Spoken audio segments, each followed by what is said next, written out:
This is the Big O Show. This is the Big O Show. This is the Big O Show.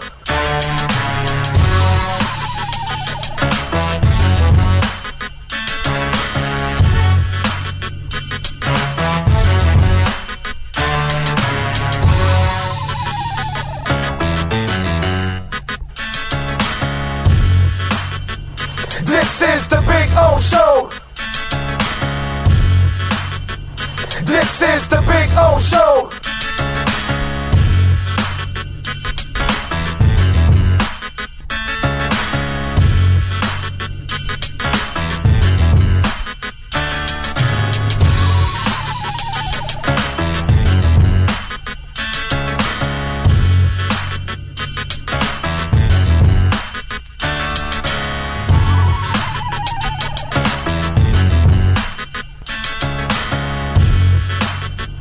This is the Big O Show. This is the Big O Show. This is the Big O Show.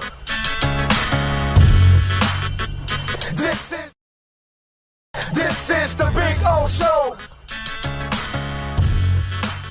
Sports fans love a place with great food, cold drinks, and TVs everywhere. That's why sports fans love Sports Grill and their 7 amazing locations. Check out the Bird Road location at 11481 Southwest 40th Street in the back corner of the West Bird Shopping Center. Sports Grill is also now offering some great employment opportunities. All kinds of positions are now available from kitchen to hosting. Call for more information at 305-485-8845. From wraps to salads to amazingly delicious specialty dishes, Sports Grill is the home to the legendary special grilled wings. Since 1987, Sports Grill, good food, good drink, and good friends. It's the Big O Show.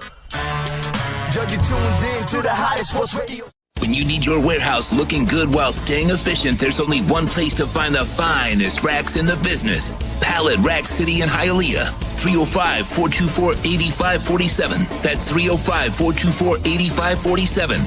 Pallet Rack City is the company you need when you want your warehouse sporting the finest racks in the business. After all, who doesn't love a great rack? Pallet Rack City.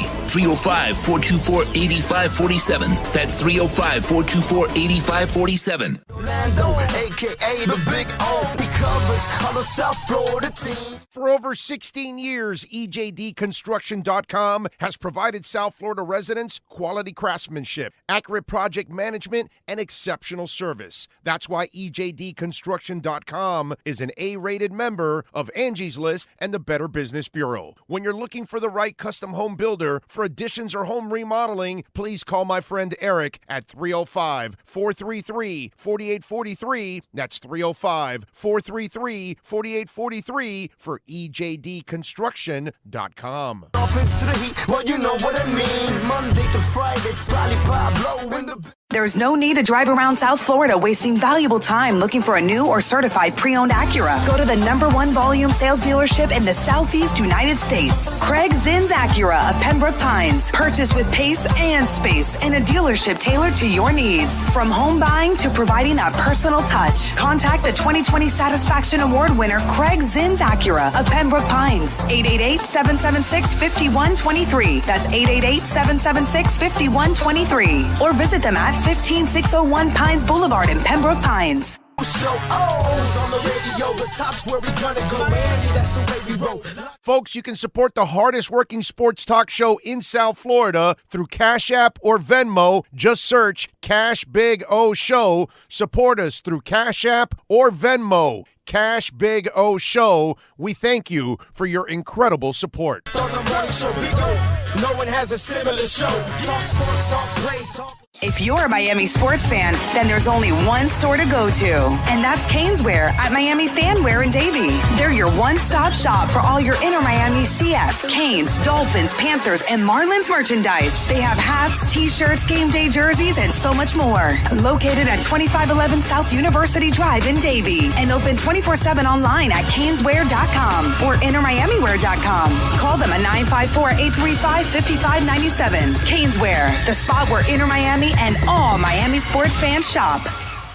Live and direct, because nobody do it better than Big O in the set. From sunrise, listen live. When you're ready to purchase a new home or refinance the one you have, American Dream Lending will make sure your loan experience is easy with fast approvals and quick closings. With many loan programs and competitive rates, now is the time to turn your dreams into reality. Ask about special financing for veterans. They never charge an application fee, and you will work directly with one of their experienced loan professionals. Stop dreaming and contact American Dream Lending today. 786-802-1727 or online at adreamlending.com.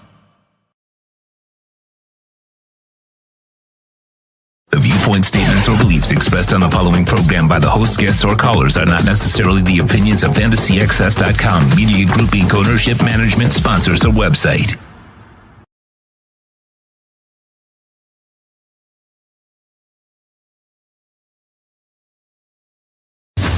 Comes to South Florida sports teams, very few in the media have witnessed, lived, and covered it like the Big O. Let's start the program dedicated to your favorite South Florida teams with a passion that's unmatched. The Big O.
All right. Hey, got it, guys. Love your cap. Thank you. Are you guys? Wait a minute. Are you guys hearing audio now? Can't hear you. Wait. Hold on. Hold on. We need Andrew Siciliano's ears to hear you. Good morning, Big O. You are on mute. We are on mute. We're muted. Hold on. We're trying to fix it. We're trying. Oh, all good. Now it's on. Yes. There you go. You got it fixed. Good. All right. There we go. All right. See, that helps to have like a real person, like engineer, like producer, like executive producer, like real talent here. Because if it was me, I would be screwed and I wouldn't be able to figure it out. So that's why we've got Sean here, because he knows what the hell he's doing. I never know what the hell I'm doing. Like I said, the real talent on the show is Sean Stanley, not yours truly. You can forget about that. Anyway, hope you all are doing well on a beautiful Friday. We're out here at Craig Zinn's Acura of Pembroke Pines. Don't forget to sheeb it. It's a Sheba Friday. Sheba. That's what it is, a Sheba Friday. Anyway, hope you all are doing well. If you're listening on the podcast, I was just showing a Sheba coin to the folks on the camera there. Sometimes, it's good to download the video too on YouTube and check it out, because we got all kinds of things going on. I was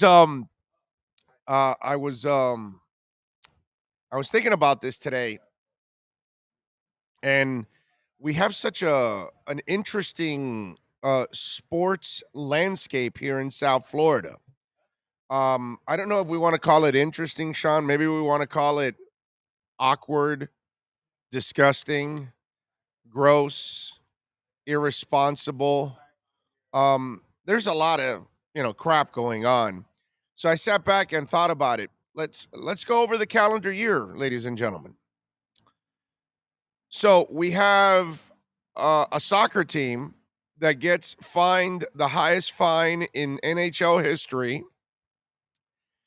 and basically is caught cheating when you are only allowed 3 DPs. They had 5. So they manipulated and, got caught cheating. Okay? So they were cheating. All right? Now we have a football team that wants to trade for a alleged sexual predator. And we don't know if he is or he isn't, but the fact that you're willing to trade for somebody that is criminally investigated and has 22 civil complaints against, and yet you allow yourself to be even associated with him, is pretty disturbing.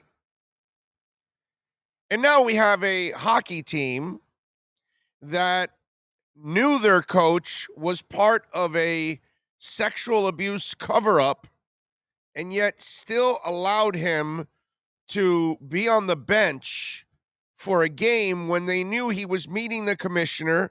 They had all the evidence.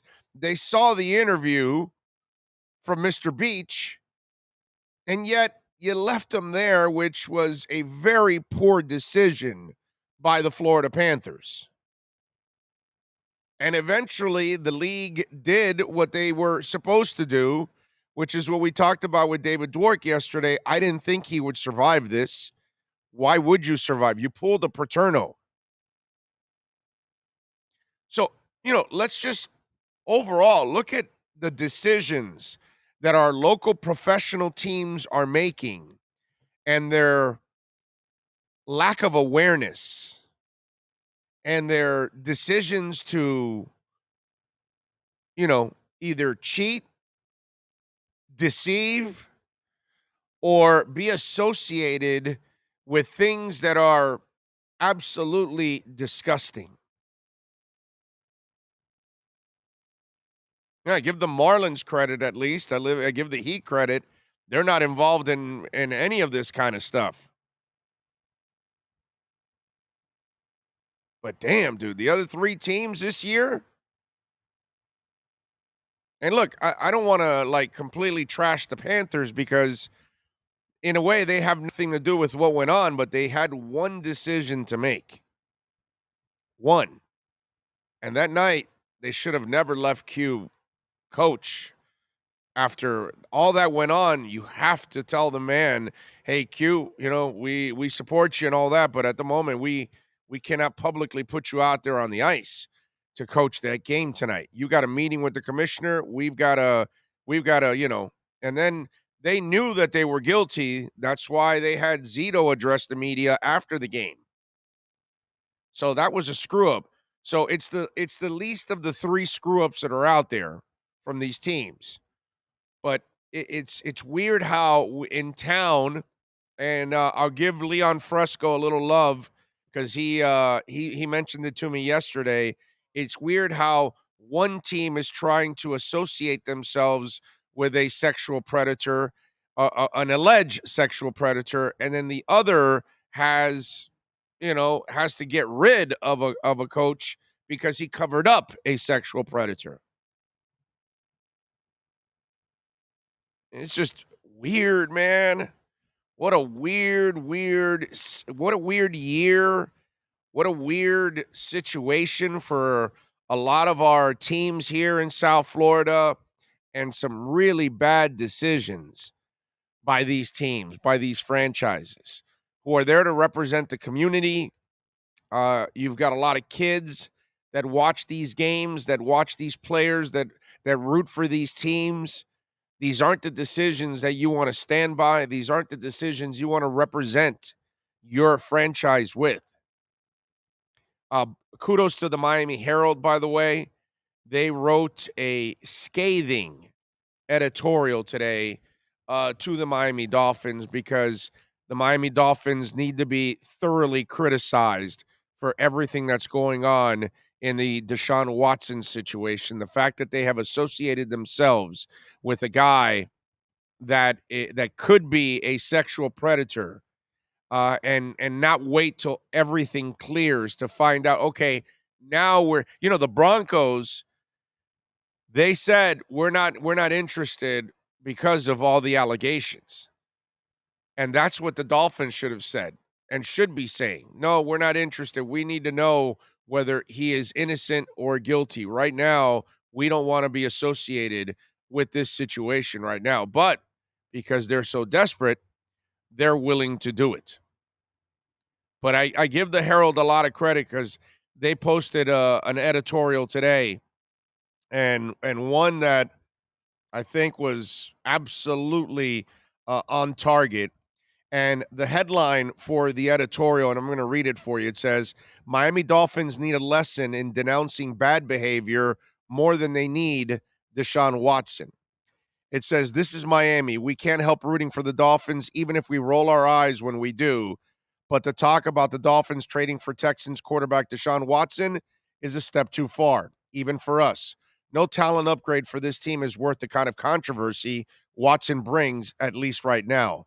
The 26-year-old star, as he is one, is facing criminal investigation and 22 civil lawsuits alleging a pattern of lewd behavior with women hired to provide personal services such as massages.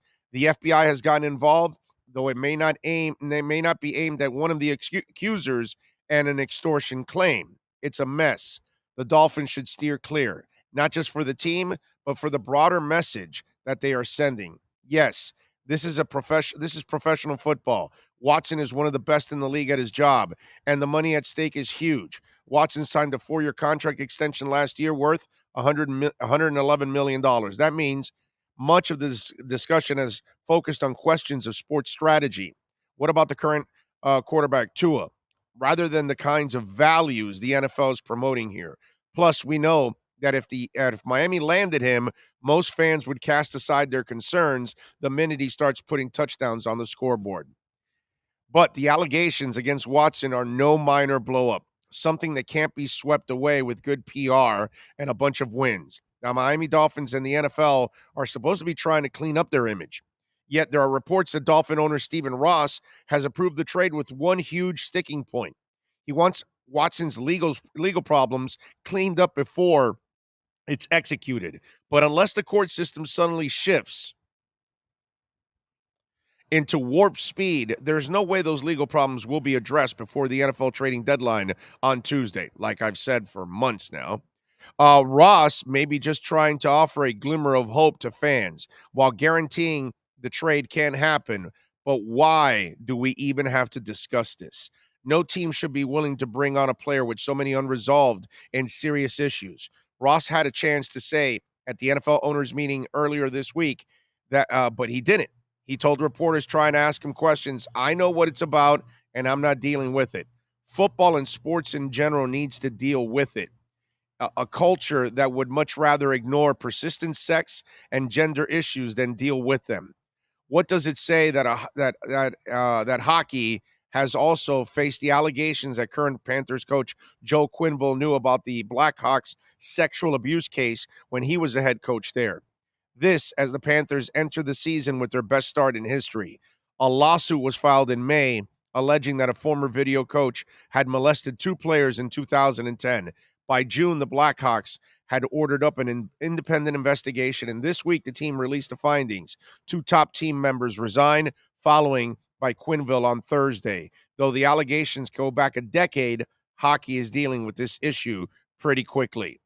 The NFL, not so much. That 10-month investigation into the Washington football team amid allegations of hostile workplace, bullying and harassment, and a sexual assault claim against the owner resulted in nothing but a statement from the NFL, including that the team had operated in an unprofessional manner and ignored rampant bullying, intimidating, and sexual harassment.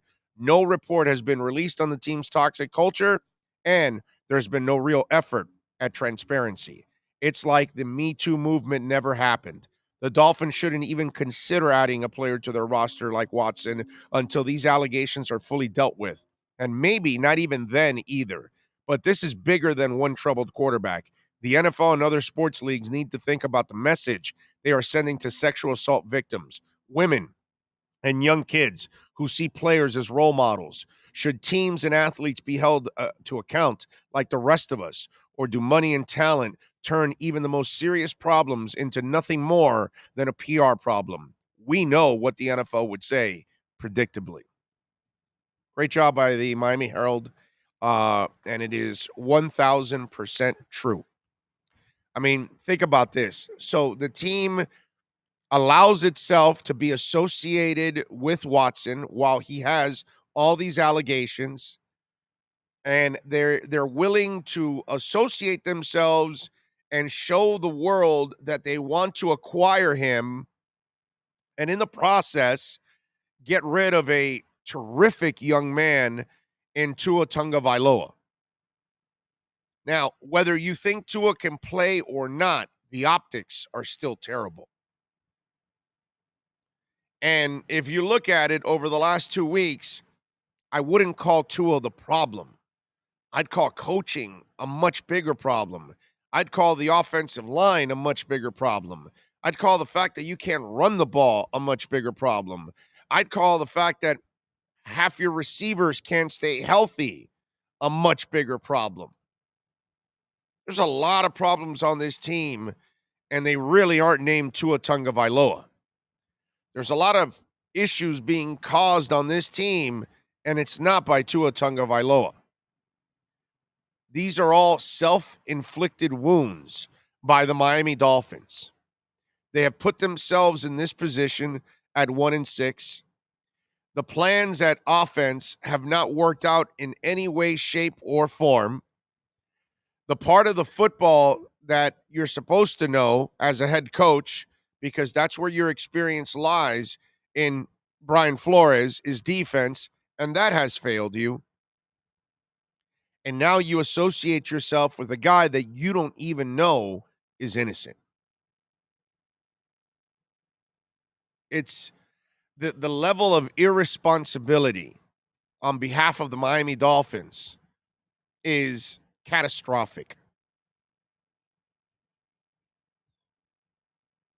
You know, I can be pissed about 62-7 and watching Marino walk out and his career end that way, and it's something that I'll never, ever recover from, and I'll be pissed the way Jimmy Johnson, handled the end of Marino's career and the way he cowardly walked away from the whole situation. I can be pissed about, watching New England become a dynasty and you can't even come close to even challenging them. I can be pissed about a lot of things that have let me down about the Dolphins over the last 20, 25 years.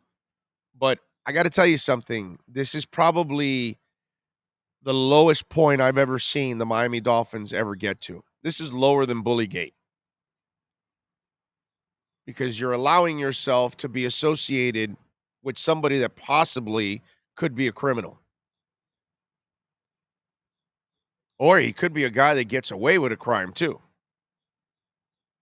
Why not wait till he's actually declared innocent before you actually associate yourself with him?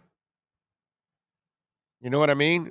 It just, to me, none of this makes any sense whatsoever. And what a screwed up year when we start to look at the whole kit and caboodle. And I know, listen, a lot of you don't care about soccer. So, but for me, I follow all the sports and love all the sports. So watching what Inter did, watching what the Dolphins are doing right now, watching the mistake that the Panthers made the other night in allowing Q to be behind the bench while this whole ugliness was going on.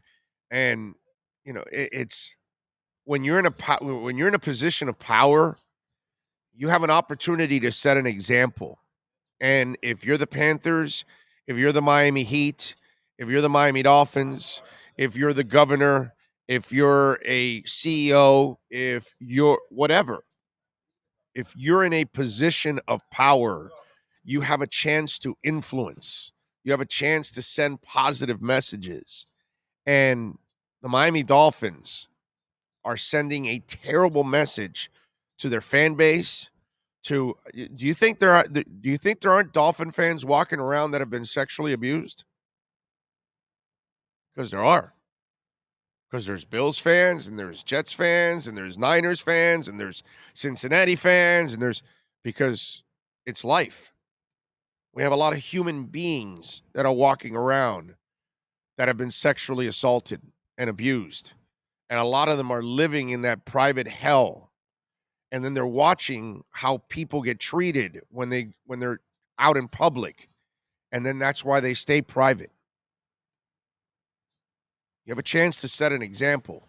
The Dolphins are setting an absolutely embarrassing example. The Panthers made a terrible decision.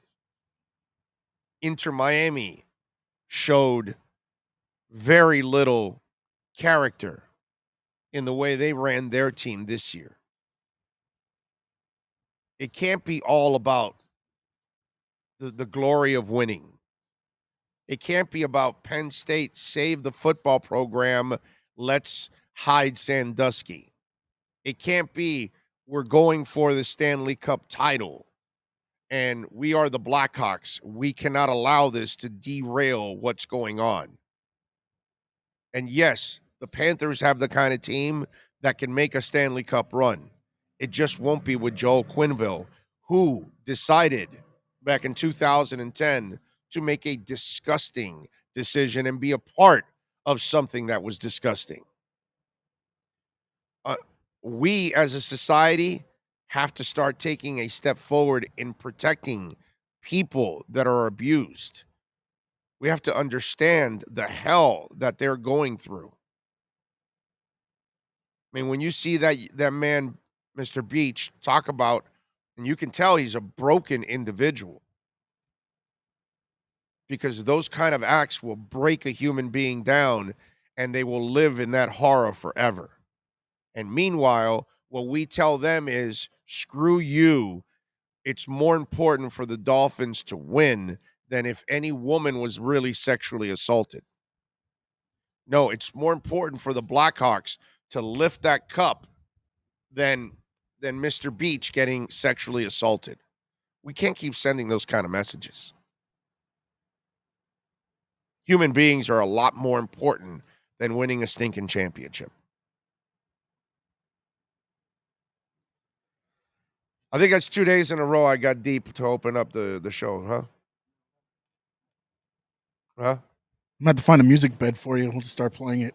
No, because then YouTube will ban us. That's true. Yeah, they'll ban us for everything. Watch your tempo with how you're saying this sad stuff. They might think something. Yeah, just, man. I just hope, I hope they, what happened? There you go. You all right now? No, but you still got to lower it. Yeah, but it's my fat fingers. I'm sorry. My fault. You're a trip, dude. All right. Anyway, so there you go, folks. So I just wanted to get that off my chest because I found it kind of odd this season, this whole year, how we've run into all these things that these teams are doing. Send Ira a link because I guess he needs it again. I don't know. Just send me a text. We'll have Ira Winderman on, by the way, at 10:30. Billy Batson says, Big O, you support us being assaulted with vaccines? Yeah, I do. Yeah, I do, Billy. You're the one that thinks you're being assaulted. But, we needed it for the measles and for the Spanish flu and all that. So, whatever your mental masturbation problem is with vaccines, bro, take it somewhere else, my man. I really don't give a shit what you think about vaccines and if you don't like them. I love them. Okay? People take vaccines all the time, my brother. You go ahead and politicize whatever you want, my brother. I don't really give a shit. I'm vaccinated and I got my booster. Boom. Let's see. Kind of odd. Everyone is bent out of shape about Finn's trading for Watson and not the fact that he's still on the Houston roster. Smells fishy to me. So let me ask you something, Sean. So one justifies the other? I love you people, how you like to justify something. You do it in politics all the time. Oh no, if one guy does it, well, the other guy can do it too. All the time. Same thing. So he's on the Houston roster, but he has to be found guilty or innocent. You understand that? So he has the right as an American to go to trial and figure everything out. And then Houston can decide to let him go after. But what you don't do, Sean, is trade for a guy that's in the middle of investigations and lawsuits. And what you're doing is apples and oranges. Okay? Because he was busted on that team. So now he has to go through the legal process. That's what he's going through, Sean. We're Americans. We have a legal process here, brother. We're not a third world country that doesn't take any facts into account and we just cut your hands off because somebody said you stole. No, there has to be actually, evidence that you stole something, Sean. I get it. Some of you out there, you aren't the brightest bulbs in the chandelier. Let's see. David Carson says, I don't know about you, but other Dolphin fans, but somewhere along the line, I think the Dolphins organization really screwed up, and I think they handled Tua wrong. Well, no, David, they've handled everything wrong, dude. They handled the season wrong. They've handled Tua wrong. They've been incredibly stupid about getting involved in the whole Watson mess at this point in time. And that's all on Ross, by the way. The fact that the owner is not smart enough to tell his people, hey, I don't even want to hear that man's name until he's found innocent. When he's found innocent, you can pick up the phone and call Houston. Meanwhile, I don't want you to talk to Houston ever again until we find out he's innocent. That's what I would do as an owner. But, you're not going to compare me to Stephen Ross. Stephen Ross is a waffler, you can tell. You got to have some conviction and, have some cojones. Two Extreme says, Big O, whoever wrote on the Herald needs to get on the show because finally someone else in this town has enough balls to write and publicly criticize what's going on. True Extreme, that was the amazing part about it. There is no name to it. You and I are along the same lines, my brother. I was going to call that person up and get him on the air. But there's no name. It just says Herald, the Herald editorial staff or something, I want to say. That's how they labeled who wrote the article. Here, let me pull it up again. By the Miami Herald editorial board. So, I guess it's a couple people put it together, I guess. I'm not exactly sure who's part of the Miami Herald editorial board, but it was the right piece to write. And I hope the Dolphins get the message. Anyway, if Flores coaches them this weekend, maybe Flo got to go because Flo is okay. This game will tell us a lot about Brian Flores. Do you really need this game? He lost to Jacksonville, dude. What's wrong with you? You're going to measure him against the Bills? He lost to Jacksonville. What's there to measure?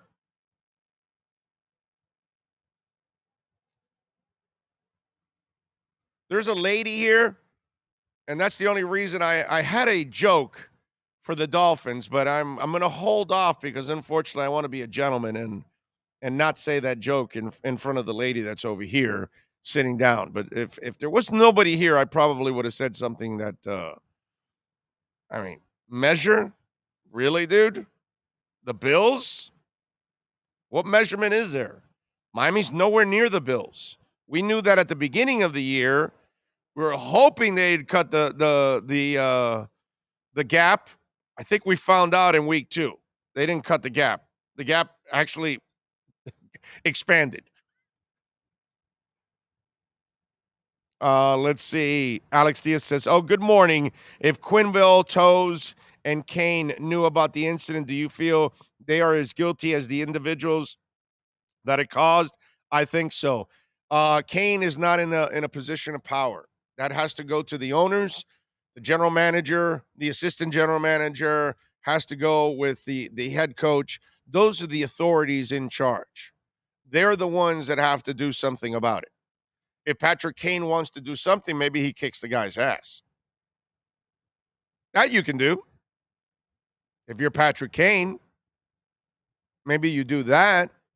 But no, I'm not blaming the players for any of that. You blame the authorities, the people that are in charge, the people that were part of all of that. That's who I would blame at this point in time. I'm not going to go to the extreme of the players.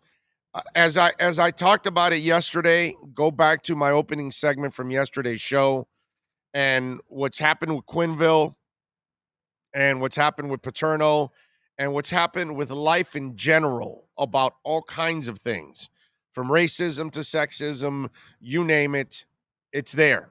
And I kind of explain it and tie it all up in a bow to make you understand where all this comes from. And how we have evolved as a society and how we continue to evolve, by the way, as a society. All right, let's take a break. When we come back on the other side, we are going to talk to Ira Winderman. You know where we're at? We're at Craig Zinn's Acura Pembroke Pines. So it's perfect. We are going to have our Acura Pembroke Pines Miami Heat and NBA report with Ira Winderman next. Heat fans, time for the best insight of your favorite team with insider Ira Winderman, exclusively on the Big O Radio Show. It's the Acura of Pembroke Pines Miami Heat and NBA report. Here's Ira Winderman. All righty, welcome back. Ira Winderman, ready to go with the Acura Pembroke Pines Miami Heat and NBA report. Good morning, sir. How are you doing? I'm doing good. You know, one day I hope on one of these Tuesdays or Fridays in our Acura Pembroke Pines report, I want to see you in a car. I want to see you bring your camera and bring your microphone, and I want to see you seated in one of those Acuras. I want to talk to you in the vehicle itself, luxuriating in the moment. So maybe we can work that out. It won't exactly be like Jerry Seinfeld and Two Men in a Car or something like that, but maybe we can work that out as well. I got to talk to Larry. Maybe I could do it inside an NSX, which would be nice. And then when no one's looking, if I could drive away, hey, get out of here. By the way, Ira, you know, in the last calendar year, let's see, we got an MLS team that cheated, had Correct. 5 DPs instead of 3, had the biggest MLS fines in history. We got an NHL team who unfortunately made a bad decision, putting a coach that was involved in a really terrible situation, and now he has resigned. And then we have a football team that's trying to that is associated with an alleged sexual predator, and they're allowing themselves to be associated. Aren't you glad you're covering a basketball team that really is not involved in any of the crazy controversies that we have going on over the last calendar year? I'd like to say yes, but over the 34 years of the team, as you know, there's always something. And there's been plenty of drama around this team also, and you can't avoid it in any of sports. And you know what? That's why it shows maybe more than anything, you need a strong and committed front office. You know, let's look at the MLS situation. Andy Ellisberg knows the rules. He's not going to get caught, you know, with the hand in the cookie jar. Now, he might sign someone or talk to someone ahead of time to get a competitive advantage. But even going back to Juwan Howard, to this day, the Heat attorneys and Pat Riley insist they were on the right, that they submitted their contracts in order, and that the NBA was the one who got it wrong. And when it comes to morality and things like that, the Heat get on top of it. The Heat have sent players away. They've said, hey, you stay away until we get this taken care of. Then we'll work it from there. And I think that's really part of the bad look here also. Look, hiring Joe Quinnville and what the Panthers knew at the time, nothing wrong with that. No one knew anything at the time. No. And honestly, I think what exacerbated this situation is, like you mentioned, was letting him coach that game on Wednesday night. Just the look, just the optics of it. So on Wednesday night, Coach Q and the Panthers thought there was nothing wrong with him being the face of the franchise on the bench as they extended their winning streak. A lot of times in this game, it's optics. A lot of times we've seen it. I've seen it with the Heat.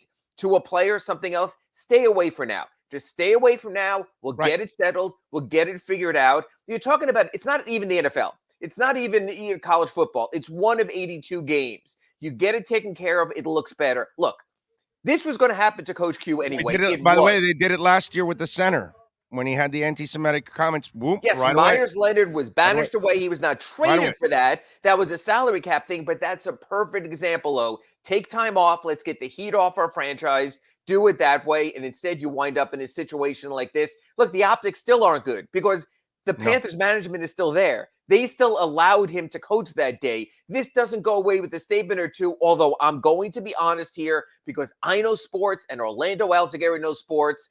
The Panthers keep winning. It all gets moved aside, and you talk about how it's the players more than the coaches. Yeah, plus they weren't part of this crime. They weren't part of the cover-up. They weren't part of it. Right. They just made one bad decision. So I'm not going to hold their feet to the fire like we should hold the Chicago Blackhawks to the fire. You know what I mean? By the way, Ira, when you mentioned that whole thing with Juwan Howard, the memories flashed.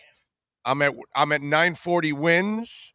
I'm doing the show at the Miami Arena inside that little lounge, and we introduced Juwan Howard, and I interviewed him on the air and everything, and welcomed and a week him later, to the Miami Heat room. Oh, God. And a week later, even a bigger contract with the Washington Wizards, and life went on. And you know what? And it still worked with PJ Brown, and they wound up getting Dan Marley as a consolation prize, which again shows you know the organizations that are successful find ways through the trauma. Right. So in other words, the Heat lost Juwan Howard. They found their way through the trauma. Myers Leonard got in trouble. The Heat found Trevor Ariza to boost themselves. We'll see now with the coaching change what the Panthers do. But that's part of the process also, is you get through it. And just like you mentioned with the Deshaun Watson thing, if someone would just come out, look, the trading deadline's November 2nd anyway. The odds of something happening in the next 4 or 5 days are so minimal that someone should just come out and shut this whole thing down now. And you know what? If it changes, you can always say at whatever the witching hour is on November 2nd, something changed. We saw a report from the district attorney. We heard from the player. But until then, the way that the Dolphins have allowed this to fester, my appreciation for Tua and the way he has comported himself in the last week of the show, what's going on with all this has gone absolutely through the roof. What a poised young man. And you know what? Maybe that poise turns around and you see it in the pocket and other things going forward. You know what I would like the Dolphins to do? My buddy Ben Albright, who does an excellent job of covering the Broncos over there in Denver, and he reported that the Broncos have been out of the Deshaun Watson thing with the allegations, and they said, we until that clears up, we're not. I just wish the Dolphins would have done the same thing as the Broncos. But even if you say that, then you're saying you're still considering it. You're still putting the pressure on Tua. You're saying he's not your guy going forward. It still creates that. It's Pat Riley once told one of his assistants, for better or worse, there's nothing wrong in lying with the media. Now, someone like me, there's a lot wrong with that. But I think there's a nuanced line in between there where you can move past the controversy with the right comment and the right phrasing. Look, Coach Flo has to talk every day. That's really tough for him because, the reporters down here on the Dolphins beat are very good. And they'll tell him, well, last Tuesday you said, well, last Thursday you said. So It puts him in a tough position. No, I have to say, covering the team I am, happy where they are in the standings, happy where they are in the social media side. I got no complaints. Yeah, although on the flip side, I think we all feel bad for Panther players right now because they don't deserve any of this. They have fought through all the adversities of trying to become a really good franchise, and they're on the brink of that because with the playoff run playoff appearance last year and the playoff run now, they're finally going to get to that place that they've been wanting to be at for a long time, where the Miami Heat have made a home for 25 years, something that no other team has been able to do. And that's what concerns me also about getting a big personality like Tortorella in there, where he's going to make himself part of the story, and maybe you low key it and you stay with the assistant. You get someone a little simpler. Yes, John Tortorella has championship experience, but man, that guy is a load to work with and a load to work for. So we'll see. Yeah. Well, what about if it's only for 3/4 of a season? What about if it's only that, Ira, that you only have Tortorella only for this year, just so because you have a Stanley Cup type team. He had success with that same goalie. So those two have. I know Tort's going back to a lot of his other stops. I'd rather keep it just kind of simple to focus off the coaching lane. Yeah. He wears it out. Everywhere he goes, he wears. All right, let's talk some Heat. Yes, let's talk some Heat. All right, we got some Hornets tonight. And in years past, this was like a gimme game, nothing. This is a different Hornets team now. This is this is a nice challenge for the Miami Heat tonight. Yeah, it's interesting because last year's draft, there was a lot of questions who should be the top pick, who should go earlier. Everyone was afraid of LaMelo Ball because of his dad. Right. And I think because we burned out the whole LeVar Ball thing, because even if LeVar is in the background going, now, look at me. No. We'll look at your kids, because Lonzo has been great in Chicago, because LaMelo has been great in Charlotte. These kids are great players. They had the nerve to go out and take him. It was the right pick. They went out, they took Bridges. It was the right pick. They built a nice young core. Oh, this is what matters to me the next two nights. Tonight, the Heat play the Hornets at FTX Arena. Tomorrow, they play the Memphis Grizzlies, coming off a very big win against Golden State in Memphis at FedEx Forum. These are two of the 5 youngest teams in the NBA. The one thing we know about the Miami Heat is they're not young. And I'm curious on a back-to-back how the legs hold out against these kids who can run and run and run. Because for all the Heat talk about, they're going to play at a faster pace and everything. This is the first back-to-back of the regular season. The first of 14 back-to-backs. How do they play it? Perfect world, I think you go all in tonight. Would not be shocked when I land in Memphis tomorrow if they say players X, Y, and Z are sitting out. It might even be the prudent thing. So you have to get tonight. But Kyle Lowry has a very real elbow injury. He has that bursitis. That elbow is swollen. You have to be careful with a 35-year-old. Always we get older, it gets that much more difficult. And a bad ankle. Just still coming off of that. So I am curious to see how the Heat handle it. But again, during the regular season, not as much in the playoffs, you're going to face a lot of young and feisty teams. Can the gray beards keep up with it? Or can they impose their will to a degree where the pace slows down tonight against LaMelo, tomorrow against Ja Morant? Yeah, and you make a great point. Also, this is a conference game. Tomorrow night is not a conference game. Yes, divisional game could impact it. Last year, I know people think divisions don't matter in the NBA anymore, but it almost came down to the tiebreaker between the Heat and Hawks, whoever won the Southeast. So it could matter. And the Southeast is really good this year because not only are we talking about the Hornets, of course, we're talking about the Atlanta Hawks, who finished ahead of the Heat last season, and you can't discount Washington anymore. All of a sudden, that 3-for-1 trade they made for Russell Westbrook and what they're getting from Kuzma and Kentavious Caldwell-Pope and Montrezl Harrell, it's made a difference for them also. So really, every team in the Heat's division in the Southeast, with the exception of the Orlando Magic, is right up there as a contender. So there's no gimmies. I agree. Tonight's an important game, which sounds kind of weird 8 days into the season, but I think you're correct, Big O. Well, it goes back to the theme you and I have talked about a couple of weeks ago, that the Heat do need to start out strong and they do need to build up the wins. You don't want to be in any kind of position where you find yourself in the bottom half of that playoff bracket. They need to be in the top half of that playoff bracket. So you can't go coasting and thinking, well, we'll drop a couple games here, we'll pick it up later on. Right. This isn't the we learned that lesson. We learned that lesson the hard way last season with a rough start. And you know what? It just sounds weird. And I know people, I need to keep my 82 game perspective.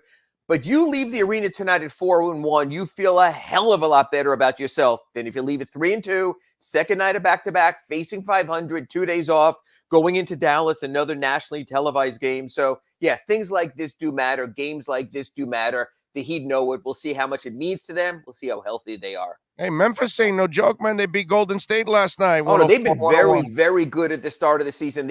Look, I'm going to go back to one thing. And again, I don't do this that often, but when I did my mock draft a year ago for the 2020 draft, I had the Heat taking Desmond Bane as a 3-point shooter.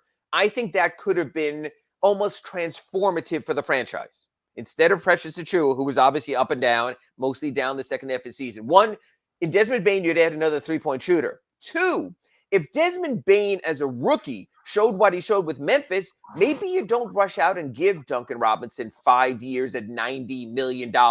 Maybe you say, you know what? We got Desmond Bane on a rookie scale for 4 more years. We got Max Strus, at a low contract, for a couple of years. Maybe we wait on Duncan and see what the market tells us instead of selling the market. So I think what happened in the 2020 draft is interesting. Now, Precious Achiuwa helped you get, Kyle Lowry, so you have to look at it that way. But still, I think that could have made a difference. So you're going to see Desmond Bane tomorrow with the Grizzlies also. They got a nice team. They put it together well. Doesn't mean they make the playoffs in the West, because the West still is the West. But yeah, second night of a back-to-back, I can think of a lot of other things I'd rather do. By the way, tonight and tomorrow night, I would like a little Duncan show, okay? I mean, I know it's time. Yes, it's time. I know we talked about it earlier in the week that, okay, he starts off slow. Last year he did the same thing. A couple games, he'll get it right back on. Well, the next 2 nights, I'd like for Duncan to, start lighting it up here because they need him big time. And with Kyle, ailing, as you mentioned, Bam Adebayo has a bruise. I think he'll play because he's Bam, and they're raising his Olympic banner to the rafters tonight. But again, you need a little bit more support system. We're looking at a Heat team where I can trust 7 right now. Starting lineup, I'm including Duncan for now, of Bam and PJ and Duncan and Jimmy and Kyle. First 2 off the bench, Hero and Dedmon, absolutely. Dedmon was terrific in Brooklyn the other day. Markieff Morris, a little bit up and down. You have to go more than 7 deep. And if you're going 7 deep, you have to have 7 reliable. So, yeah, I think we need to see $90 million Duncan a little bit more. I agree. But, Ira, I've watched the Morris boys, and Markieff, that's who he is. He's never really been Mr. That's why he's on a minimum scale contract. That's why the Lakers let him walk and tried to get something better and move up a little. So, again, hey, if that's your 8th man and you're not starting him, that's not a problem. You get half good games, half bad games. You play someone else. Maybe Max Strus steps up. Maybe eventually Victor Oladipo comes back. You play a little bit more small ball, so you still have a chance. And again, Big O, because this is the theme right here. And it shows on the Acura Pembroke Pines lot right there also. What's not going away, they probably have matter of fact, can you do me a favor during your next long break? Go out to the parking lot. And I think there's a spot right there that says reserved for future Heat point guard. Because that still is an issue. And you know what, again, if Kyle Lowry doesn't play tonight or can't play tomorrow, God bless Gabe Vincent, but we saw in Indiana, it was rough. And they could not get into offense. That's something they still have to address. And I will not. That's my platform. I've already made my campaign platform going forward. It's to get another veteran point guard in here by hook or crook. I don't care about the salary cap. Andy Ellisberg has his magic. But again, tonight, if there is, think about these next 2 nights, a matter of fact, Big O. If there's no Kyle Lowry, you're going against LaMelo Ball, you're going against John Morant. It's going to be a hell of a deficit. With the Kyle Lowry and his veteran savvy, I would feel a lot better about that matchup. Oh, yeah, there's no doubt. I mean, you don't want to go in with right now, it's a different team without Lowry. Yes, it's completely different team. Changes. It's a play-in team. That's the concern, yeah. Yes. And that's scary because they're not playing talent. But it shows you how that one piece brings everything absolutely. Again, and I mentioned this in our Pallet Rack City Inside the Paint the other day. Every other position in the starting lineup is somewhat replaceable. I'm not saying that Dwayne Dedmon is as good as Bam, but he's good enough that if he has to start, you go, okay, I can live with that. Right. PJ Tucker, if you have to start Markieff Morris, you can live with that. Duncan Robinson, if he's out and you have to start Max Strus, hey, he's shown that he can get stuff like that done. Jimmy Butler, if he's out, hey, you have Tyler Hero. You can't give me another name that says, hey, if Kyle Lowry is out, we have this, unless you start Tyler Hero and you change your bench rotation and you put bigger minutes on him. That's the one thing. So the Heat have all these boxes filled up for Plan B, but one box for Plan B is still missing. Well, by the way, here at Craig Zinn's Acura Pembroke Pines, I don't know if you know this, but James Chalmers works here. He is a cousin of Mario Chalmers. Oh, and Mario has been lobbying for months to get back in the NBA. He's been playing in Greece. Should I go talk to James? He's in here right now. I could just go see him right now and say, yo, come on, Tell your cousin to come on over, man. Rio would sit down next to you if you can get him hired here or there. So either that or I'll borrow a car from Rio at Acura Pembroke Pines, one of the two. All right. So what happens? You think they split this? I don't want to split, but I could see a split coming. I also think when we ask Eric Spoelstra today, how are you going to approach it?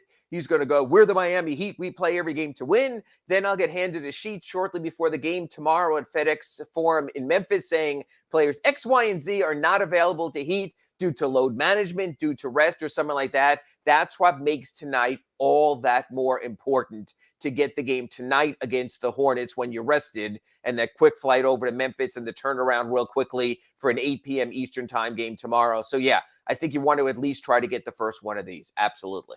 All right. Follow him on Twitter at Ira Heat.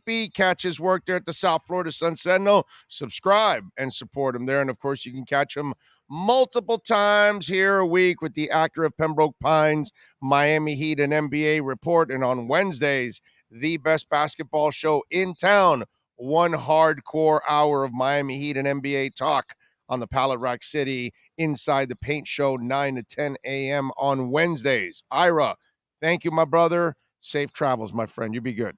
Off to Memphis we go. A little barbecue, a little country music. Thanks, Big O. Nothing wrong with that. Be good. There you go. Ira Winderman. Good stuff there, as always, from Ira, man. Appreciate him. This is a hell of a weekend for us because we got the Heat and the Hornets tonight. Then we've got the Heat and the Grizz tomorrow night on Saturday. We've got the Panthers and the Red Wings. They are at the Little Caesars Arena tonight. And then tomorrow, they're at the Bruins. And remember, that would put them at 9-0 if they can win these two games. Tomorrow night, Inter Miami is playing their second to last. I'm correct, right? Second to last? We only have one more game after this, right? New York City FC at Dry Pink Stadium. I'm thinking of going tomorrow, actually. Huh? Yeah, it's a 1:30 game. It's a early start. It's what? Fan Appreciation Day? All right. Because there's less and less fans in the stands every game, man. It's a Huh? Okay. Gates open at 10:30? Oh, Fan Zone 10:30? Okay. All right. So there you go. Fan Zone 10:30 tomorrow, 1:30. I might go. I know they're disappointing, all that, but I love them, man. I don't care. They'll fix it. They'll figure it out one day or something. You know what I'm saying? But anyway, so hopefully we'll figure that out. But anyway, 1:30 for that. So we will have we have a lot of action this weekend, man. Oh, and tomorrow, Canes and Pitt. That's a big game, man. That's a big game right there. Holy moly. And that kid can play. Pickett. Holy crap. That kid is good, man. So we got a lot of sports to watch over the next couple of days. And then, of course, we got the Dolphins and the Bills on Sunday. Remember, Sean and myself will be out at Sports Grill in Miami Lakes. It's our final Sports Grill broadcast at Miami Lakes for this year. We move over to Bird Road next week. The final 9 games of the season, and I'm going to say final 9 because there ain't going to be any playoffs, unfortunately. But we'll have the last 9 games on Bird and 114th, so you can join us over there. But they open at 10 a.m. on Sunday to start serving the brunch. So if you want to have some chicken and waddles, you want to have some French toast, whatever it is, all kinds of stuff, they've got it going on, man. The 2 and grits, I mean, really, come on out, join it. Let's see what we got here. Vanguards of manhood. People seemed truly shocked that professional sports workers are involved with prostitutes. Wow, talk about being green. Wow, who's shocked by that? Now, what's shocking is that you're stupid enough to put yourself in that position. What coach would want to take a job needing to rebuild on a large part of a team with a QB, but no picks for 3 years? Raging, everybody will take a job in the NFL. They take jobs at Cincinnati Bengals every year, and now the Bengals are actually better than the Dolphins, but you know what I mean. So the Orlando Magic has sucked forever, and somebody's going to take that job. It doesn't matter, bro. Michael Jordan has been the worst basketball general manager in the world, and yet people will take that job over and over and over again. It's pro sports, my brother. There's only a few of those jobs. They pay a lot of money, and if you go out there and prove anything, you will have another job waiting for you. Trekkie Trek says Tua deserves better. I hope he goes to Pittsburgh. He would do well there. We don't deserve him at the Fins. Our front office is disgusting. Damn. Darren Lee says, Big O, Ira really is your best reporter on the show. I'd love to see him come on and do a Dolphins segment as well. He knows all sports. Yes, he does. Because Ira, and I don't mean to pick on almost every beat writer out there, okay? But I'm going to pick on most beat writers out there. Most beat writers only follow their beat and usually their league. To be quite honest, they don't really have a lot of time to follow other sports or the drive to follow other sports. Over my years, and I've been at this 31 years, I haven't met a lot of writers that I can sit down and talk to them about every sport. See, you can't be a talk show host if you don't watch everything, if you don't follow everything. And I mean, everything doesn't have to be, to a T, because like I watch the UFC, but I'm not a hardcore guy. Like I don't have the knowledge, you know what I mean, that you need. Hockey, I follow it, but I don't have the deep knowledge that you need in hockey, but I follow it. So I can talk about it, and I can certainly talk Panthers. A lot of writers, you can't talk to them about other sports. They won't know much. And that's no shot at them. It's just the way their lives are. They just can't do it. You know what I mean? So it's not, it's just kind of part of their job, the way it's turned out, Damn. Okay. So now I got it centered. Okay. Let's see if I screwed it up there. So, it's just the thing has been, it's the cable. It doesn't let it like really sit like the way it should. But anyway, so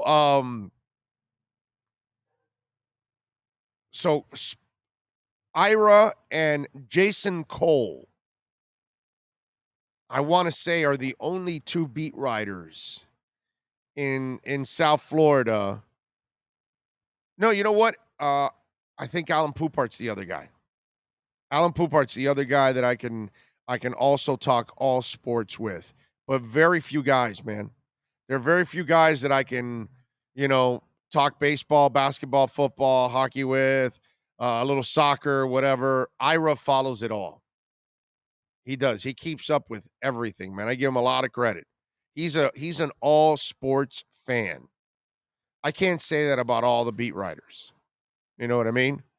And so that's kind of the way it is. Normally most beat writers, you can't have conversations with them about other sports. They won't follow it. It's kind of the way it is. But that's normal. Pickett is a second or third round pick. I don't know, man. The way he's playing, I think he's a first round pick. That guy can sling it, dude. And he's efficient. He's accurate. I don't know, man. I think Pickett's a first rounder, dude. I don't think about second, third. But we'll see. I mean, when we get to the offseason, we shall see. Camflo says Tua is the starter for the rest of the season. No Watson this season. Oh, wow. Do we have Camflo on? Oh, okay. Did Camflo talk now? All right. Let's see if we can get Camflo. We'll have the press conference for you. Dark spots. Whoa. Okay. We will get Camflo. We will get the Camflo press conference on for you, and we will get you the latest on there. Okay, we'll do that. So we'll find out what the hell Camflo had to say. We'll get it all cleared up. I could get some of the talking points from there right now. Let's see. throws that he wished he had back. Flores, 3 days before the trading deadline, player Tua has players that Tagovailoa they gets wish they some had firm back. standing from Coach It's Brian obviously Flores for the rest of the exacerbated, season. at the quarterback Flores position. says, barring And, injury, Tua Tagovailoa will start the he'll be rest better, of the 2021 season. Because I think he's learning from these let's call it mistakes, bumps in the road, and I think he'll be better from him. Thanks, guys. All right, so there you go. There's the press conference. We'll get it right from the beginning, and we'll get the whole deal with Flo and everything that he had to say. But I mean, I kind of knew he was going. There was no way they were going to trade for him by next Tuesday. Come on, man. None of these. First of all, we had this with Rosenhaus in the preseason. He goes, well, in these next 2 weeks before the season opener, I can see them making the trade. No, you can't. They're not going to have the legal issues resolved. And I said they wouldn't have them resolved before the trading deadline, and they're not going to have the trade. This court stuff takes a long, long ass time.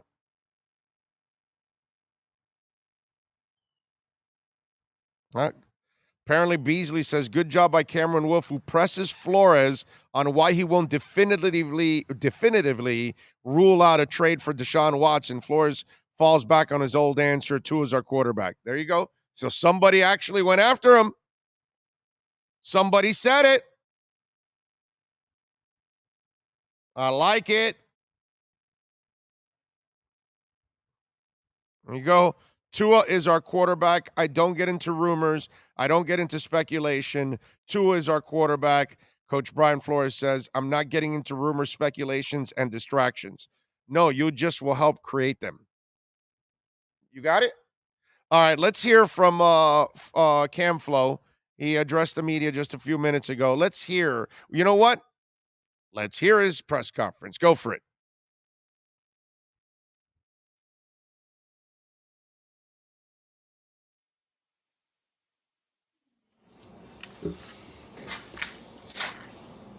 Obviously, I know you haven't gone out to practice yet, and the fact that you changed it from a walkthrough to a regular practice impacts it. Where are you guys with Jerome Baker and Vontae, some of the injured players? Jerome, he was limited yesterday. We'll see how he does today. Same with Devontae, limited yesterday. We'll see how he does today. Both trending, I would say, moving in the right direction. But we'll see how it looks today. Today's going to tell us a lot as far as game status and what we think. Whether we think how much we think they'll be able to help us in the game. Flo, this week we heard Mike Tomlin come out and deny the college reports for him. We heard Kyle Shanahan say there wasn't a Garoppolo trade in the future. Why wouldn't you come out with the Deshaun Watson rumors and just say, hey, that's not true if that's the case? I mean, I think I've said this multiple times. Tua's our quarterback. I don't get into rumors. I don't get into speculation. Tua's our quarterback. I understand that. I guess the question, like last October, I remember being here, and Xavier was the topic, the rumor of the time, and the team put out a statement saying we're not interested in any Xavier trades. I'm curious why this time is different. I wouldn't say it's different. I would say I've answered that question by saying Tua's our quarterback, and I'm not getting into speculation. I'm not getting into rumors. I'm not getting into rumor speculation, distractions. I'm focused on our team, focused on our quarterback, and that's Tua. Can you declare definitively that he's the quarterback for the rest of 2021? Definitively that he's the quarterback, barring no, there's a lot of things that barring injury, yeah. You mentioned the concept of distraction. I'm curious. Obviously, we have different perspectives on the idea of a distraction. Do you view not talking about it as a better way to deal with it versus addressing it head on? Not talking about it. So when I say Tua is our quarterback, is that not talking about it? Well, I guess the actual trade rumor. Like there's been reports that you guys had agreed to terms on a deal, right? Again, So I don't get into reports or rumors or speculation. I'm focused on our team and the guys in our locker room. And I think when we get outside of that, you know, that's not where my focus is. My focus is on our players. I'm interested in our players. I'm talking about our players, and helping them improve and get better. And that's where my focus is. And that's where it's always going to be. Well, dealing on that subject, when I asked you about this the other day, I asked him, would it not make you feel that much better if the Dolphins came out and said, we are not interested in Deshaun Watson? Would he not appreciate that? And from that point of view, what do you think? Would he not appreciate that? Would anyone not appreciate hearing from the boss, I'm committed to you? I mean, when I say, he's our quarterback, that is me, saying we're committed to him.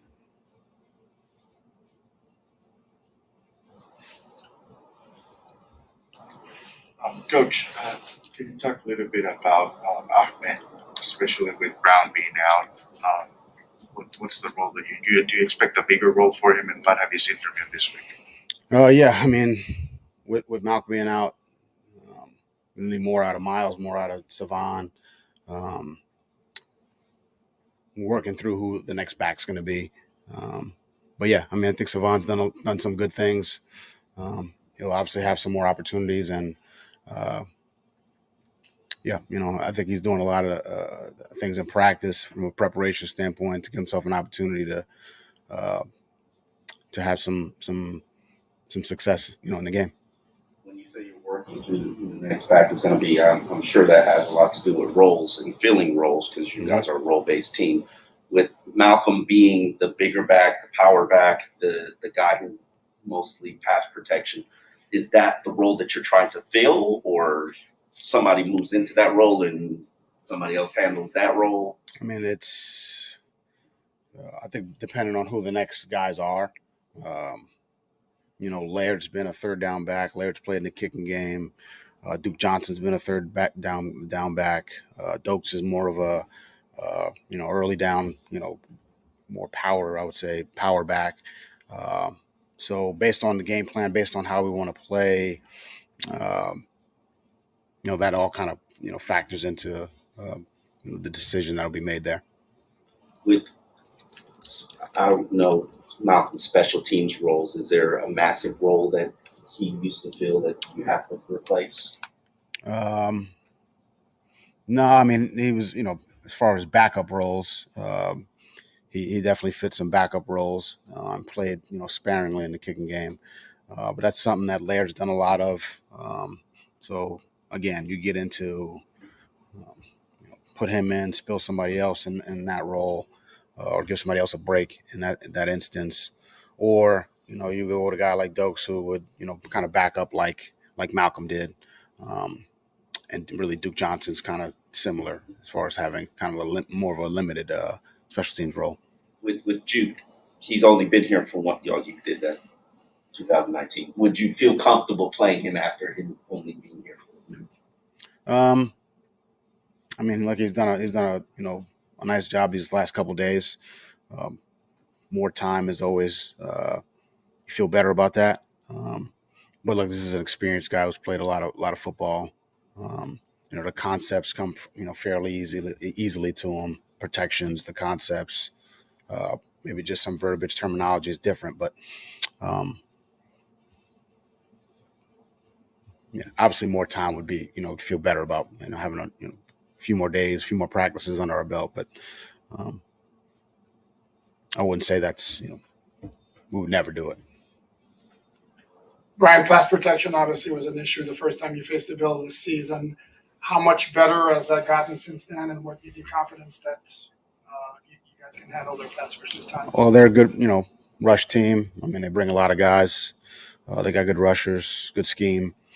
So obviously protection is going to be a big part of, protecting the quarterback. It's going to be a big part of the game plan in order for us to, push the ball down the field, in the pass game. Obviously, we've talked about that extensively, the different looks they have, the players they have. And we'll continue to practice that and prepare for that as, we get closer to the game. So big part of it, no doubt about that. Point of emphasis. We're going to have to protect if we're going to move the ball. How does Malcolm's injury play into what you were just talking about regarding pass protection? He was a big part of our protection plans.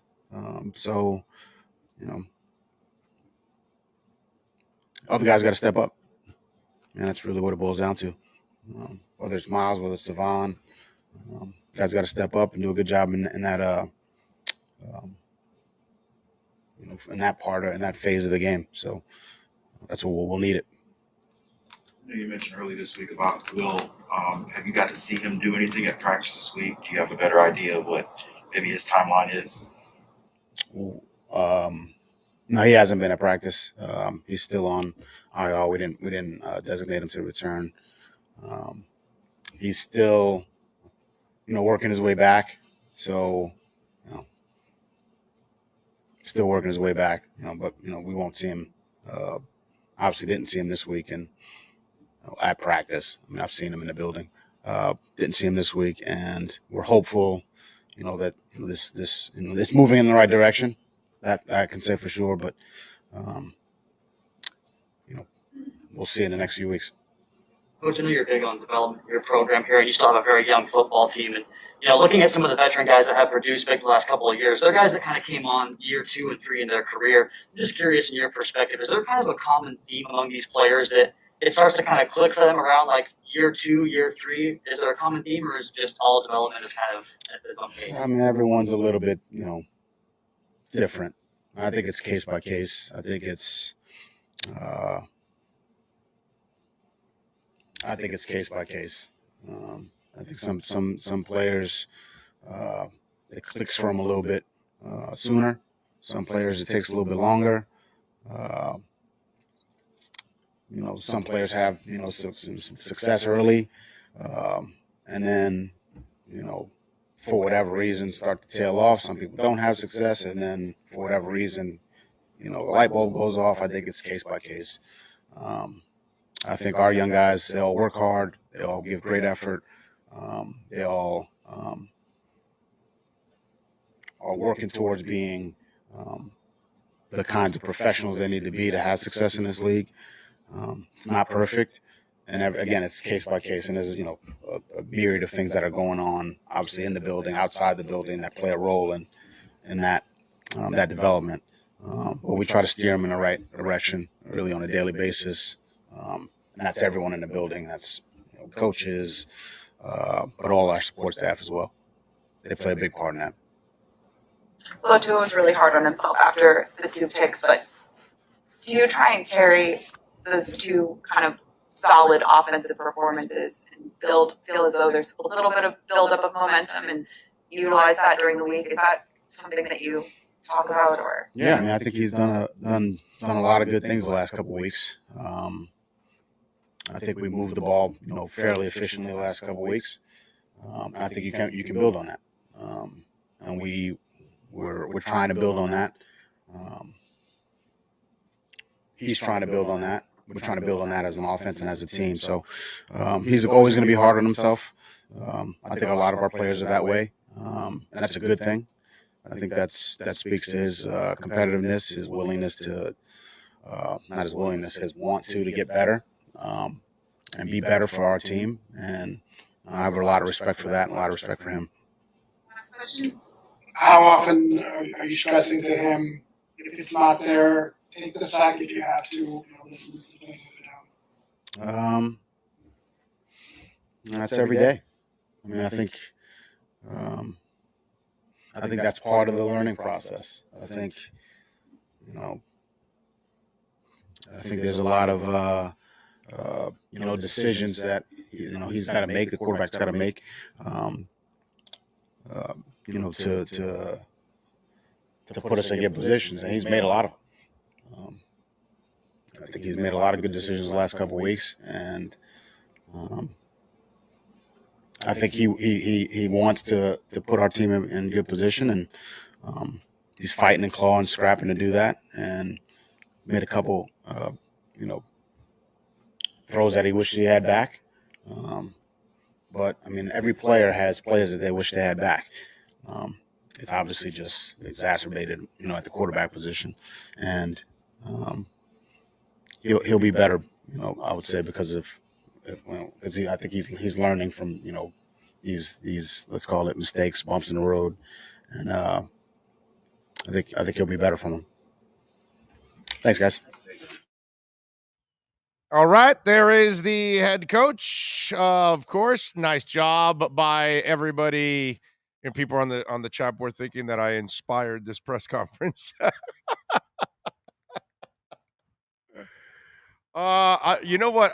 I gotta say, you don't have to be there Monday now. Yeah, that's true. But not only that, I gotta say, I think we did inspire it. All of a sudden, they cornered him. All of a sudden, they actually finally came up with the questions. Like to finally say, hey, you know, but I'm sorry, who played the Mike Tomlin press conference and compared it to Flo a couple days ago on this show? Huh? Did we not do that? Okay. So, you know, it just, I mean, it's not to take really any credit for it or anything like that. It's just, I'm glad we finally did it, man. I'm glad we finally cornered his ass. And, you know, I know Joe and I were going back and forth and it's not about cornering him. Yeah, it is. It's about getting the damn truth. Sometimes it takes cornering somebody. And it's funny how that's what I was, you know, yapping about yesterday. Like, let's go, man. Let's corner his ass already. I told Omar that on Friday, right? Or Sunday or whenever it was. Monday. It was Monday that I told Omar, I said, yo, man, we got to corner him. We got to get him to make a commitment. And it was still kind of it was, you know what it reminded me of? You want to know what his answer to me sounded like? And hell, the reporter had to, I think it was Shad that had to say, like, injury, like, you know. It was Poupart. Oh, it was Poupart. That's right. It was Poupart. And it was like, you know, oh, you mean injury? Yeah, barring injury. Yeah, he'll start. I almost felt like he was saying, well, no, yeah, he's going to be our starter. I mean, we can't trade for Watson anyway. So, yeah, he's going to be our starter. Because in the end, we all know they're not going to trade for Watson by Tuesday. What, are we supposed to resolve all the criminal and civil cases by Tuesday just to accommodate the Dolphins? What kind of idiots are people out there? Like, that's even part of the equation. Like, the lawyers in Houston and all of the defendants are worried about him playing for the Dolphins.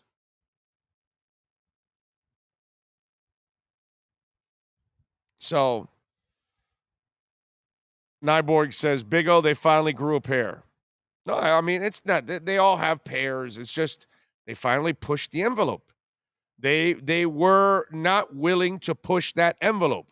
And you've got to push that envelope, dude. Okay? I'm sorry, because when I was on the beat and there was an envelope to be pushed, trust me, I pushed it. I had no problem pushing it.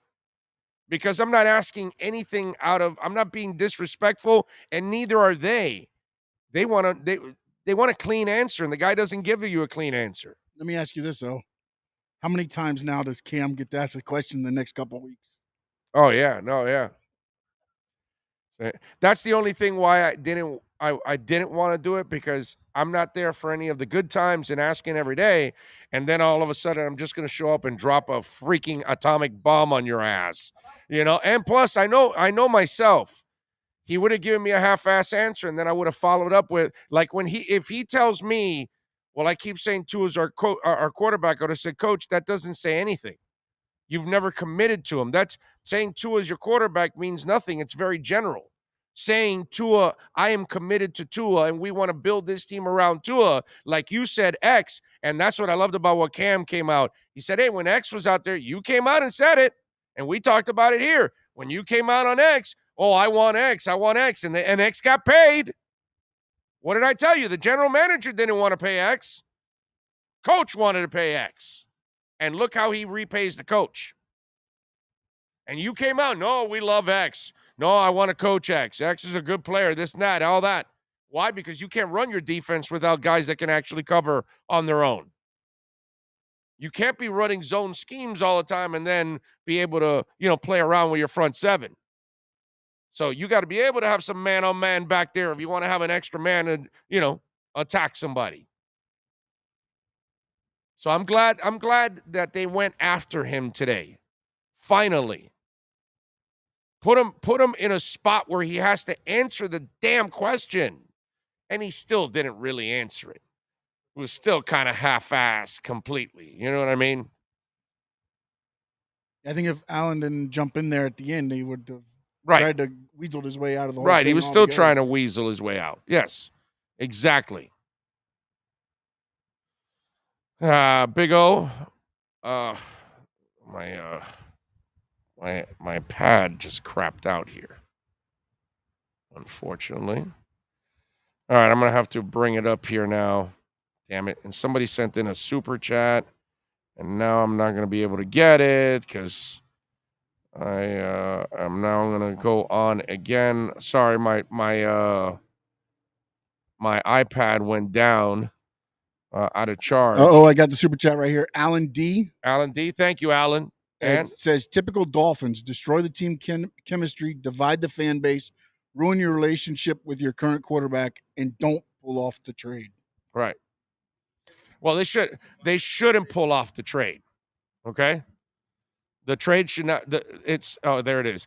The trade would be irresponsible to be pulled off right now because he's still got too much, dangling. I'm not talking about him. I'm talking about the case. So Alan, thank you, sir. Appreciate you. Let's see. You see per Albert Breer that Parker has been discussed as a potential trade candidate at the deadline. I'm sure they got to discuss him, get rid of him, but you're not going to get much for him. Probably get a player, some other player, or a really late pick. But you'll barely get, anything for him. At this point, they're just trying to collect picks now because those are certain players they're not going to be able to build on. Big O Watson is coming whether you like it or not. Well, that's fine. But you wait till everything is cleared up. That's their problem, not mine, my brother. Big O Tua says, crypto is a scam. Thoughts? There you go. I think y'all missed something. We were negotiations and did trade with Houston. It just wasn't for Watson. I don't know what he's saying. Jorge Luis Ochoa says, Big O, I truly think the next question should be related to build a wall for Tua. Orlando Brown, for example, must be targeted in free agency.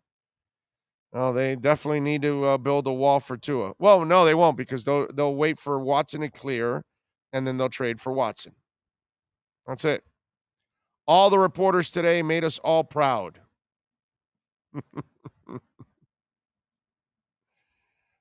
John Aranda says, John V, let's hope the shoe drops on Watson. I'm not a fan of Watson, but I have no ill will towards him, and hope he makes better decisions going forward. Shouldn't trade Parker, Chris L says. Why not? You're not going anywhere, dude. You don't build around Parker. It's time to cut Parker, bro.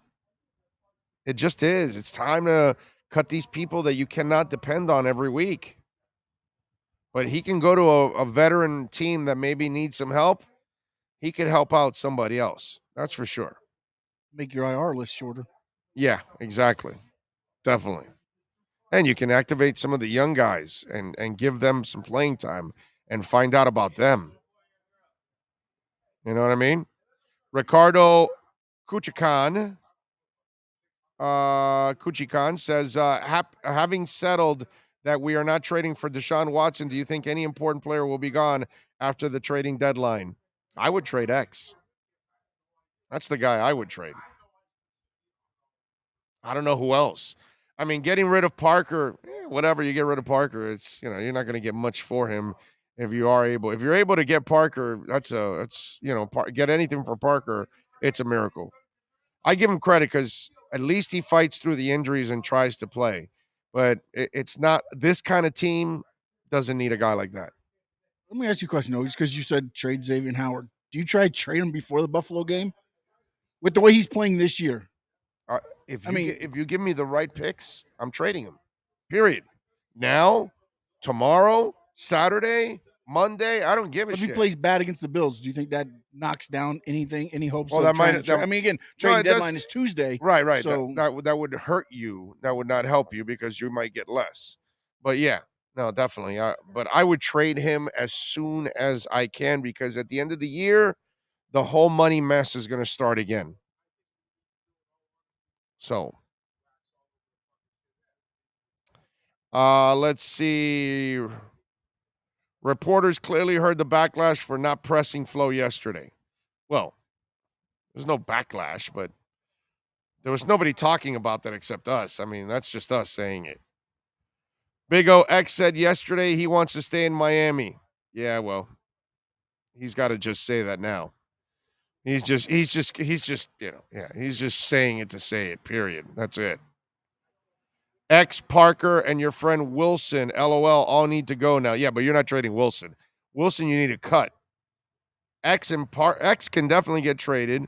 Parker, maybe there's a shot you might be able to trade him and pick up some crap there. Any kind of crap for him will be good. Did Flo move Van Noy and Karras because he clashed with them, or did they want to work with Bill B? It seems Flo has management issues with alpha males. He's the one that didn't want him here. So I don't know. Big O, from hearing the questions from the Flo interview, I think most of your reporters listen to your show. Well, I don't know if they listen to my show, but I know that we were the ones doing that.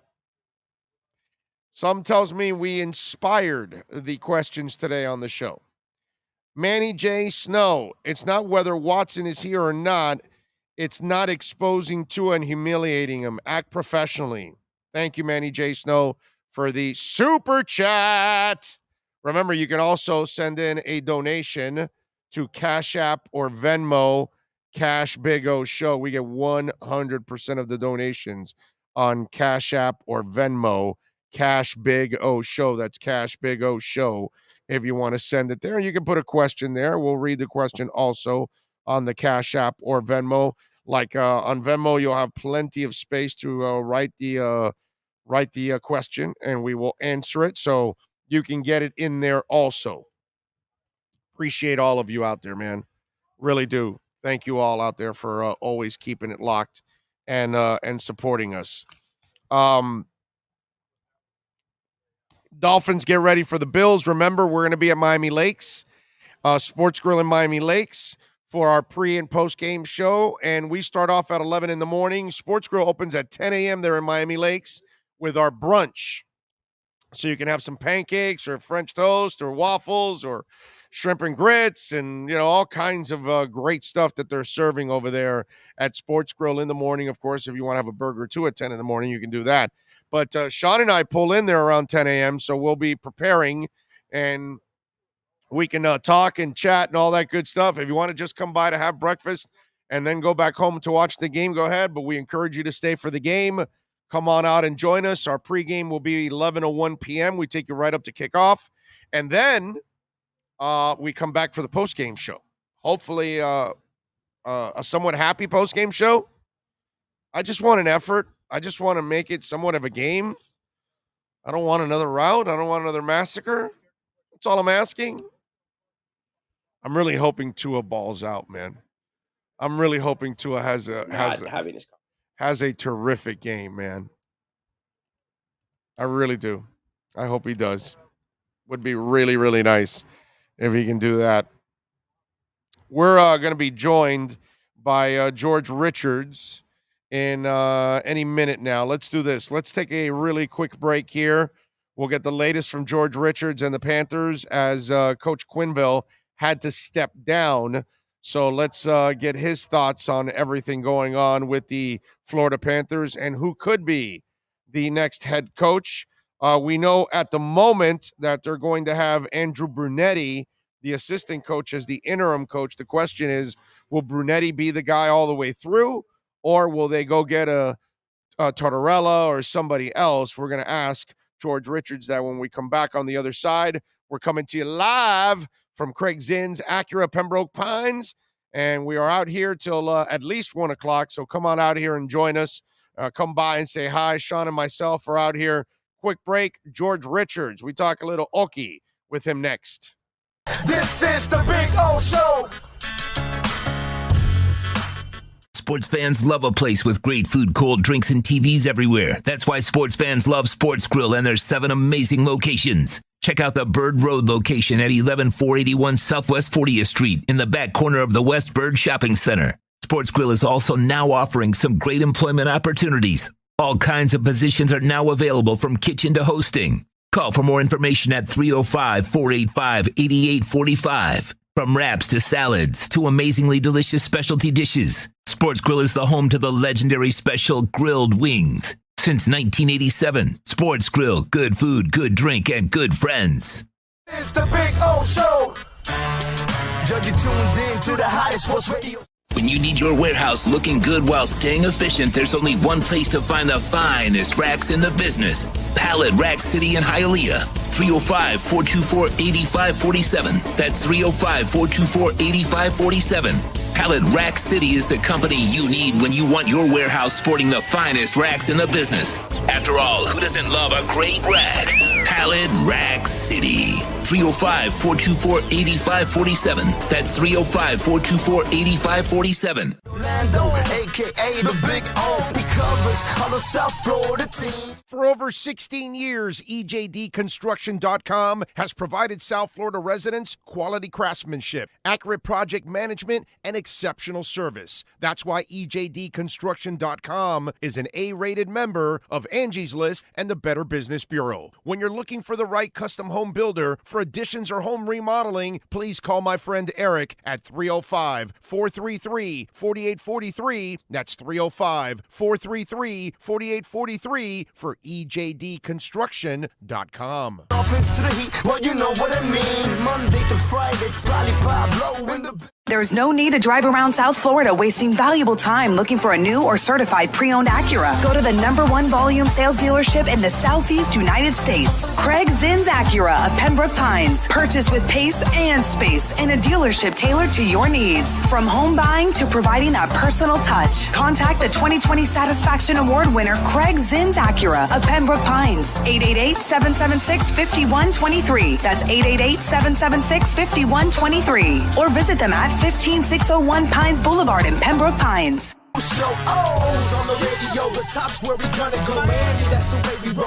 Folks, you can support the hardest working sports talk show in South Florida through Cash App or Venmo. Just search Cash Big O Show. Support us through Cash App or Venmo. Cash Big O Show. We thank you for your incredible support. No one has a similar show. All righty, we are back, ready to talk a little Okie. Maybe we won't be talking so much hockey in this one, but we'll be talking to the Panthers through all of this. The man, the myth, the legend that is George Richards. There he is, looking slick and ready to go. What's that background there, George? What are all those little pictures back there behind you? I can't tell. Those are baseball cards, bud. Oh, okay. All right. Okay. It's kind of tiny for me, so I'm not exactly sure. I can't even decipher. I figured it was some kind of cards. I just don't know what the hell it is. 1985 Topps baseball cards. Nice. Yeah. Nice. That's a sweet background right there. There you go. Figure's better than just a curtain. Actually, now that I think about it, that conversation we had, actually, George might be another one of those writers. Because I was talking about it, George, that very few writers I usually, because being a radio guy like I've been all my life, and when I've been in press rooms and I sit around with other people in different beats, I've noticed that most writers, they really don't follow all sports.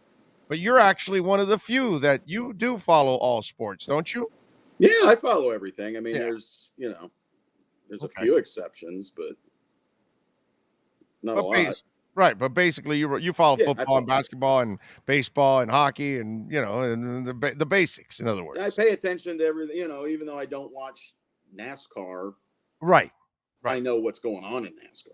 Right, exactly. Me neither. I don't follow it, but yeah. But I read about it, Right, exactly. Right. I'm with you there. So George would have been on that list because everybody's always impressed when I bring Ira on. I can actually go in different directions with Ira. I don't have to. Oh, Ira, no, yeah, Ira follows everything. Yeah, Ira follows. Jason Cole was like that too. I was telling him that. Absolutely. Because I obviously got to know Jason really, really well, and I would talk with Jason.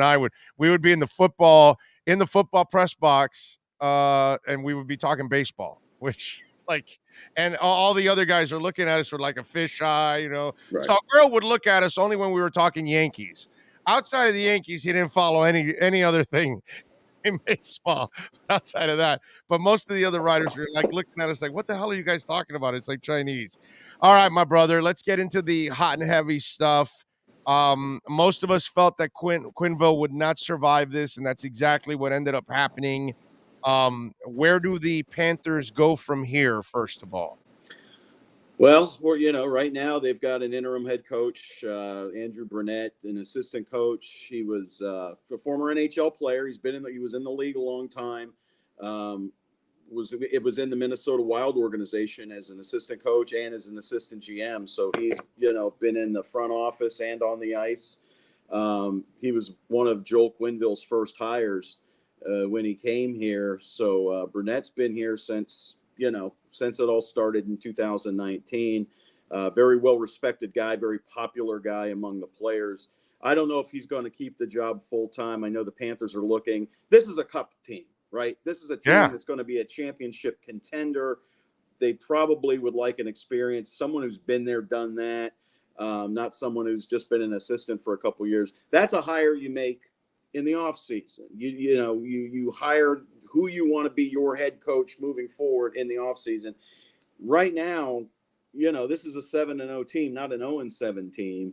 That's when you do the interim coach. Let him write it out. Let's see where it goes. You can't afford to do that here. No, you can't. And they say Tortorella has been the name that they've thrown out there.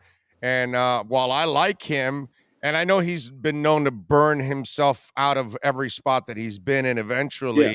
You really only need him for 3/4 of a season here. So it's not like we're talking. He can do a lot of damage, though, in that short time. Oh, really? Okay. Well, he can just because of this team. I mean, he's got history with people, and the only real good history is with Bill Zito. Okay. He doesn't have a good history with Sergei Bobrovsky or Anthony Duclair or even Marcus Navarro. Those guys have all been in his doghouse in the past in Columbus. And there's an argument that maybe some of those guys left. Duclair, he traded. Marcus Navarro, he traded, but that was a salary cap thing. Bob, for sure, one of the reasons he left Columbus was because of Bob, because of Torts and because of Yarmo and even to an extent Bill. But sometimes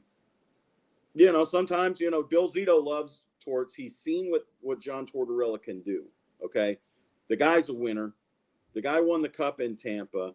He completely turned around the Columbus Blue Jackets organization. I mean, they were just terrible, and he made them legitimate. But this is a Panther team that's full of veterans, don't have any problems. There's nothing really for Torts to come in and fix.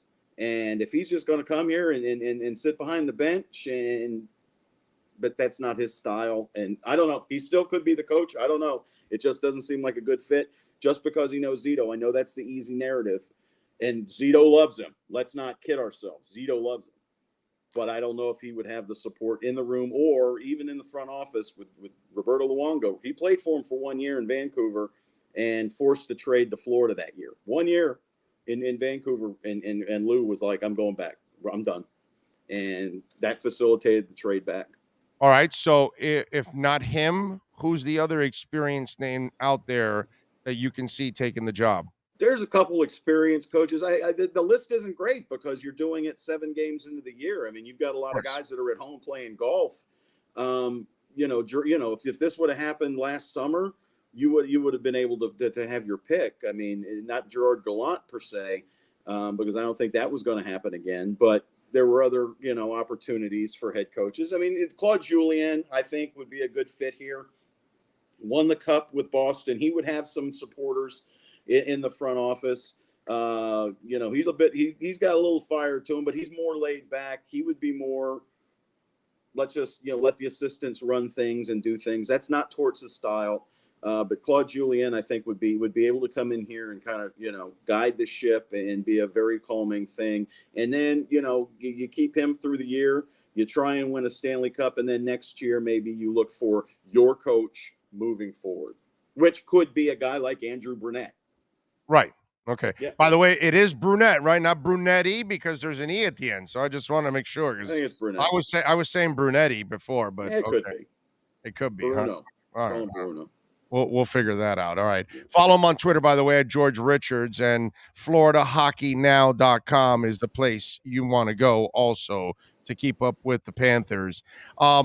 George, when we look at the way Bob has been playing, and let's bring the conversation full circle. All right. Can I use Drew Brees and Phillip Rivers as an example? That they go and draft Phillip Rivers, and then all of a sudden the light went on, and Drew Brees had the magical year, and then they trade him. And so I'm just wondering, is there any of that going on, that the youngin is ready to take over for you, and somehow or another Bob turned it on, and he is playing some fantastic hockey to start the season? We talked about that, right? How's Sergei going to react to finally being pushed, to finally having some competition? He looks like a guy who doesn't want to lose his job, right? Right. Because he's been the man. Yeah, he's absolutely been fantastic in the 5 starts, and he's carrying the load as Joel Quinnville said he would. There, and that's not going to change either. The whole goaltending thing is still run through Rob Tallis, just like it was through Quinnville. So whatever rotation they're going to go with, that's going to stay.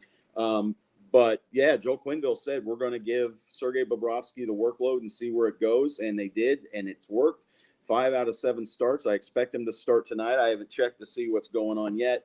As far as the goalies, I got Goldie on the scene working for me today, so he'll let me know who's starting tonight. But it'll be one of the two. I mean, because you're playing back-to-backs. It just depends who do you want to play in Boston tomorrow. I would think you go Spencer Knight just because it's a homecoming for him. Okay. And you just want to get the 2 points tonight. You want to beat Detroit, get those 2 points, worry about tomorrow. But yeah, back to Bob. Absolutely fantastic. Absolutely fantastic. The one game he gave up 4 goals. We talked about this too. One of them wasn't even his fault. 3 were flukes. Yeah. He gave up 1 goal against the Pittsburgh Penguins. He's given up like 1 goal every game. He's been absolutely terrific. Yeah. No, I'm with you there. He's been fantastic. It's nice to see, because you really don't want it he becomes the most expensive backup in NHL history. That's not a good look overall. No, not a good look. But as long as there's not a problem in the room, as long as he's still working, Oh no, it's not a big deal. But no, if he's doing this, we're good, bro. We're good.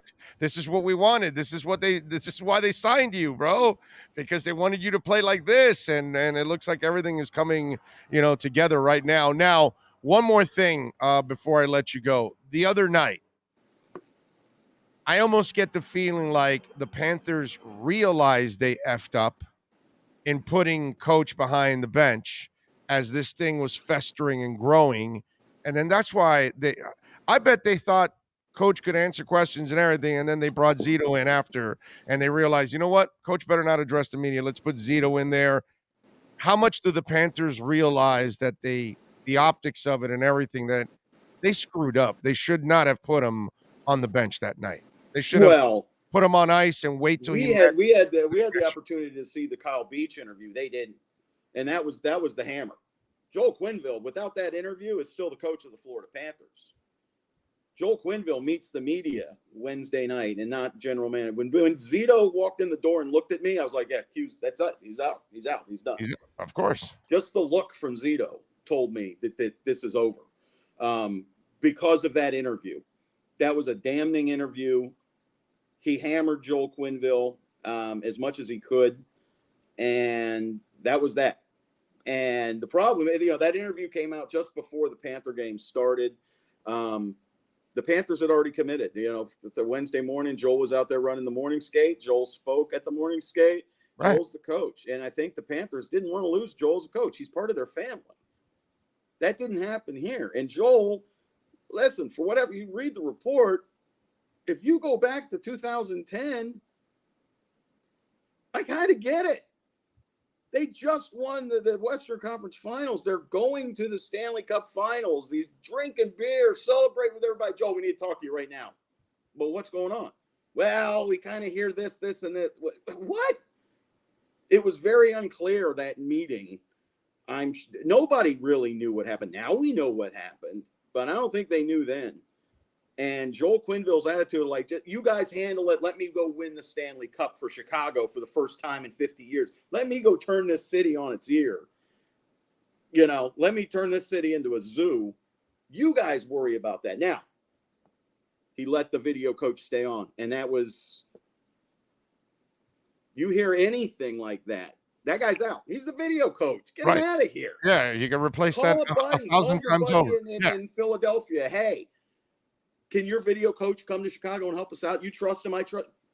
Right. Come on. Right. You let that guy stay in your room. You let that guy celebrate. You let that guy travel. You let that guy in your parades. That was the bad part. Now, Joel ignoring it or whatever. Joel, I don't think anybody really knew what had happened. It was like 5 different people it went through before it got to the front office. It wasn't even Kyle Beach going to the team. It was Kyle Beach told a teammate who told someone else, who told someone else, who told the front office, Right. But the cover up. Yeah, it's always worse. The cover up is always the worst. That's what gets you. It always gets you. The cover, and them saying, oh, I never heard of this. I never heard about this. Well, everybody was talking about it at training camp. If the players were talking about it, the coaches were talking about it. Of course. They all knew about it. Right. Yeah. If Joel would have just said, yeah, I know something. I didn't know then that I don't, Yeah. Yeah. And the environment in our culture has completely changed in that sense, where all that kind of stuff used to be brushed under the rug and you fire that video coach so he can never put the Chicago Blackhawks on his resume. Well, right. Why'd you leave Chicago? I didn't like the travel. So I quit. Oh, you did? Oh, it says here you were fired. Why were you fired? Right. Hang up the phone. Guy never gets another job again. Instead, he gets to go coach at college. He gets to go coach in high school and do the same thing all over again. Yeah. No, it's a disgusting story. And yeah, it's a disgusting story. It's absolutely disgusting. And Joel Quinn, and you look at the names that have just gotten racked out of this. Stan Bowman, son of legendary coach Scotty. Scotty works for the Blackhawks. I don't think he does anymore. So you've got Stan Bowman, Scotty Bowman, Joel Quinnville out of the NHL. This is a momentous time for the NHL just for something like this. Yeah, no, I'm with you. It's just a terrible thing, man. I mean, and this is something that has been, affecting hockey at lower levels for many years now. So it's sure. Yeah. So so this says something. I mean, and that's the other thing hockey had to look at, right? We have to take, because there's so many. This has happened in youth sports, unfortunately. I mean, there's got to be some consequences. There's got to be, and the a-hole video coach already went to prison. He's a sex offender for the rest of his life. But the people that covered it up, I don't think that they let it happen by any means. This is not a Penn State situation. This is not Joe Paterno looking the other way because it's his best friend of 50 years doing this, right? This was one incident where the details were fuzzy. They handled it wrong. The front office certainly handled it wrong. I don't even know how much Joel was in the wrong on this, other than lying about it and saying he didn't know anything about it. But it's just an unfortunate incident. And guess what? It stings the Florida Panthers. Their Hall of Fame coach is no longer here. something the Florida Panthers had absolutely nothing to do with. Follow him on Twitter at George Richards. And, of course, go to the website, floridahockeynow.com, so you can keep up with everything that is the Florida Panthers. Will they break the 10-0 mark? I don't know. I mean, you've got a tough back-to-back here, right? You've got Detroit, an improved team that gave you trouble last year when they stunk. Florida won 6 of 8 against Detroit. They had their blowouts, but they had some tough games against them. And that was a really bad Detroit This is a team. young team that's growing, actually. Yeah, they've got Steve Yzerman running things. They're on the road to recovery in Detroit. They're a good team. You play them tonight. You expect them to win. You expect them to win in Detroit. Then you've got to go to Boston tomorrow. So tough one. I think, you love to stay undefeated, but you're not going 82-0. So get 3 out of 4 points on this trip. You'd be thrilled. I just want to get 11. That's all. Just get 11 in a row, and then, but they're banking points. They're banking points. Yeah, man. I mean, and you look at that Atlanta right now, Detroit's in second place. That ain't going to last. So the Panthers are just, you guys come catch up to us. Hey, listen, 1 year the Cats lived on a 12-game winning streak. Yeah. You and I know that. And that was like All-Star break. Yeah, right. That was the hockey they played before and after those 12 games didn't matter. But those 12 games lifted them to the point that put them in the playoffs. You know what I mean? It just carried everybody into the All-Star game and everything else. So. But this is substance here. This is a run. You can't win the cup. You can't, No, but what I'm saying you got 14 points. But what I mean is that was flukish. That team wasn't that good. This team is for real. That team was pretty good. I don't care if they only win 7 in a row and they lose tonight or whatever, or they win 15 in a row. We got a real season in our hands now, dude. Oh, yeah, for sure. We got the real offense. I think the defense is actually improved. And if you're going to get that kind of goaltending and you got the kid behind him, you probably have the best 1-2 punch now in the NHL. So, you're on your way now. This is the real deal now. Now, whatever you're doing now, this means something because this is the best team in town, by the way. That's what it is. Better than the Heat. This is the best team in town right now, by far. It's not even up for discussion. Agree? Did he freeze? He froze. All right, that's the great George Richards. We love him. FloridaHockeyNow.com. Let's take a quick break. Well, we'll come back. We'll get it back on track. We'll talk a little Dolphins football. And we got, of course, the man, the myth, the legend, Sean Stanley by my side. We are at There's no need to drive around South Florida wasting valuable time looking for a new or certified pre-owned Acura. Go to the #1 volume sales dealership in the Southeast United States. Craig Zinn's Acura of Pembroke Pines. Purchase with pace and space in a dealership tailored to your needs. From home buying to providing that personal touch. Sports fans love a place with great food, cold drinks, and TVs everywhere. That's why sports fans love Sports Grill and their 7 amazing locations. Check out the Bird Road location at 11481 Southwest 40th Street in the back corner of the West Bird Shopping Center. Sports Grill is also now offering some great employment opportunities. All kinds of positions are now available from kitchen to hosting. Call for more information at 305-485-8845. From wraps to salads to amazingly delicious specialty dishes, Sports Grill is the home to the legendary special grilled wings. Since 1987, Sports Grill, good food, good drink, and good friends. This is the Big O Show. For over 16 years, EJD Construction.com has provided South Florida residents quality craftsmanship, accurate project management, and exceptional service. That's why EJD Construction.com is an A-rated member of Angie's List and the Better Business Bureau. When you're looking for the right custom home builder for additions or home remodeling, please call my friend Eric at 305-433-4843. That's 305-433-4843 for EJDConstruction.com.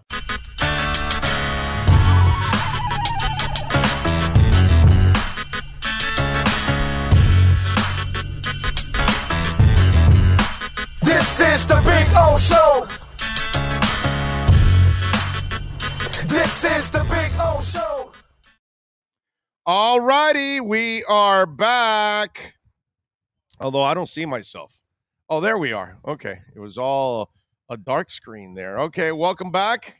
Thank you all. As always, we thank George Richards for joining us and talking a little Oki. What an ugly situation, man. And the worst part is that Patrick Beach had to come out. Kyle Beach, I'm sorry. I don't know why I said Patrick. Kyle Beach had to come out and kind of expose the coach. And so that's the fact that he had to go out and do that interview and kind of relive it. And you can tell that this man has not been able to not forget that horrific incident or incidents, with the film coach, and just sad. But they did the right thing. He had to go, unfortunately. You cannot keep him around because he was a part of a problem that he just swept under the rug. And to him, winning was more important than, any human being. And that's the part that, that's the extreme we cannot cross. That's what they did in Penn State. The football program was more important than the children that you were destroying. And that could never, ever be a priority for any of us. All right. Hey, we love sports. I get it. You're fanatical. That's why you're watching. That's why I'm working in this. I love it. I'm fanatical. I love sports. I love talking about sports. But, there's other things in life that are way more important. And when you're trying to nurture someone and raise them and you're going to instill, the right values in them, these kind of acts ruin everything and ruin human beings for the rest of their lives. And that's not what you're there for as a coach, as a teacher, we see this in all walks of life where people of authority are taking advantage of others. And that stuff is just unacceptable at every level. So sad to hear that it happened, and just a shame that man had to live through that, and others also had to live through it. And it's a shame that you didn't stop it then, and you allowed the monster to then continue to terrorize others. Francisco Rivero says, looking forward to next week, Big O. I'll be in Atlanta checking out Metallica for the first time. You know it, baby. I'll be there with you, man. Can't wait. Cage the Elephant, Greta Van Fleet, Metallica. We gotta set this whole thing up because I may be doing a show from a hotel or something there, Sean. So, we'll see. We do have the capabilities. Yes, we do, sir. Yes, we do. We do have the capabilities of keeping it going. That's the beauty of it all. How much did Panthers coach situation affect Watson trade and the assessment of the fallout? I have no idea, Jerp. At this point, I got to tell you something. As clueless as the Dolphin organization has been to this point, I got to imagine that had no effect to them. Richard says, truth, Deshaun Watson, top quarterback last year in the NFL with a totally crap team. This year with the Dolphins, Tua ranks 23rd out of 30 starters. I believe in second chances.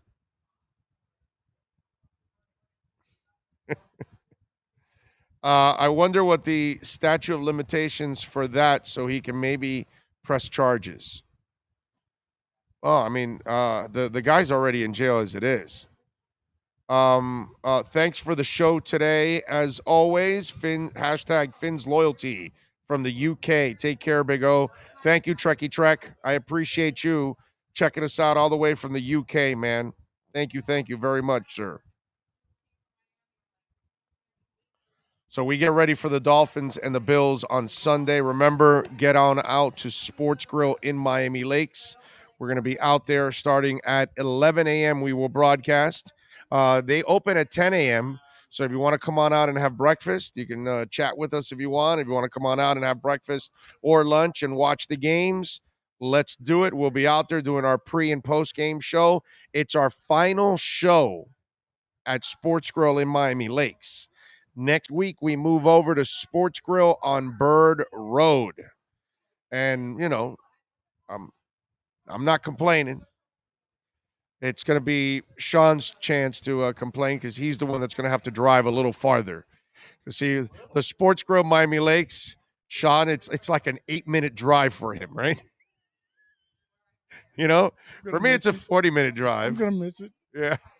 For me, it's a 40-minute drive in the morning at that time. If it was a daytime and traffic, it would be an hour probably, but it's a 40-minute drive.